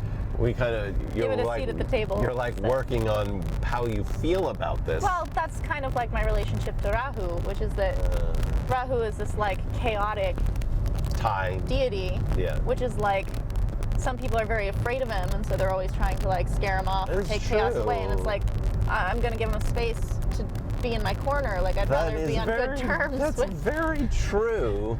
I never made that connection between fear and Rahu. That you already have this strategy on like almost a spiritual level. It'd be interesting to see that unfold at the level of a fighter, Yeah. like in the ring, to allow fear to be present. So that's one thing we've been kind of thinking about, we might talk about in the future. And there's so many interesting little things that went on that we can't really get into. There was a huge fight planned at Lion Fight. Amy Pierney was to fight Lomani, who's, depending on whether she's training or not, could be considered the best female Thai fighter in the world, but she really doesn't fight much anymore.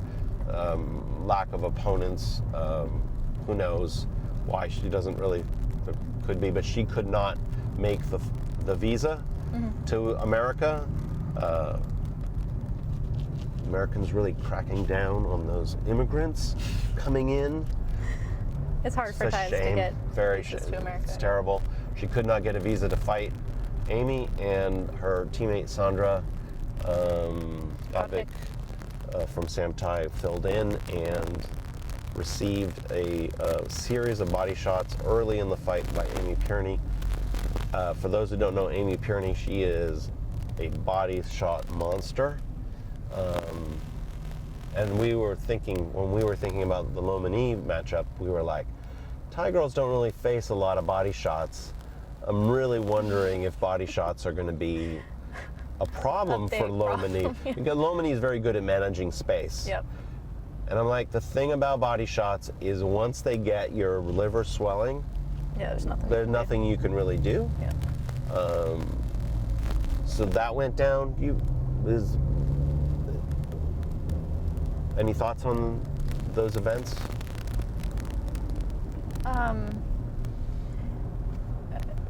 Not really.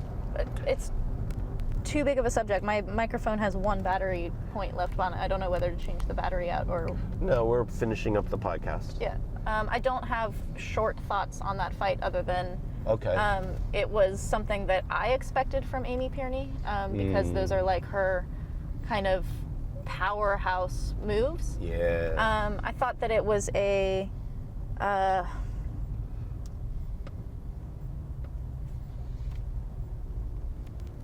we don't have to get into it. I don't know how to phrase it. It was a good opportunity for Sandra, who in the past has taken very hard fights because of the opportunity, which is really good. Yeah, Petchy Jaw. She fought Peji Jha. She fought Lomani. Lomani, who now is her teammate. Yeah. And it was short notice for her because the visa for Lomani situation came out very late. Yeah. So it was a It's okay, but you don't have to. Okay. If you don't have a strong, clear thought on it, no big deal. Just note that it happened to everybody. That also something we never talked about was that Anissa Meksen fought Tiffany Van Soest.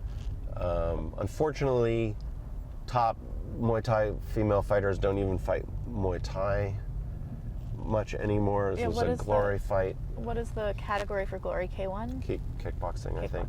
And Anissa Meksen held off. People have had different feelings about the fight. You found it to be not very entertaining. I didn't really want to watch it. We are probably going to talk about this in the future. You find many Western style fights not very entertaining. Part of that is just being molded by the Muay Thai style. Yeah, it's also that, like, with the scoring or the aesthetic being different, I don't know what I'm looking at. Like, if you don't know how football works, it's a really boring game. But if you know how it works, you can get into it. Yeah, and with glory, it's even a bigger problem because even people who know have no idea. Have no idea. They're what like, am I looking at? What happened with that decision? I personally thought Meksen did a beautiful job of managing the space and nullifying Tiffany Van Soest. Tiffany has a kind of like patterned attack and really does really well under certain spatial relations, and Anissa Meksen controlled the space in a way that prevented Tiffany from being able to show what she can do. And so that was a big name fight. Again, the top female fighters in the world, Muay Thai fighters, really don't even get to fight in Muay Thai. In that case, you had those two wonderful fighters. You have Lomini not even really having anyone to face or fight and have her visa not work out. Like, Caitlin Young went to Australia and fought a fight there's no video for that I know of. You need to go. I need to get over? Yeah. Like super fast? 850 meters. Okay, that's not bad.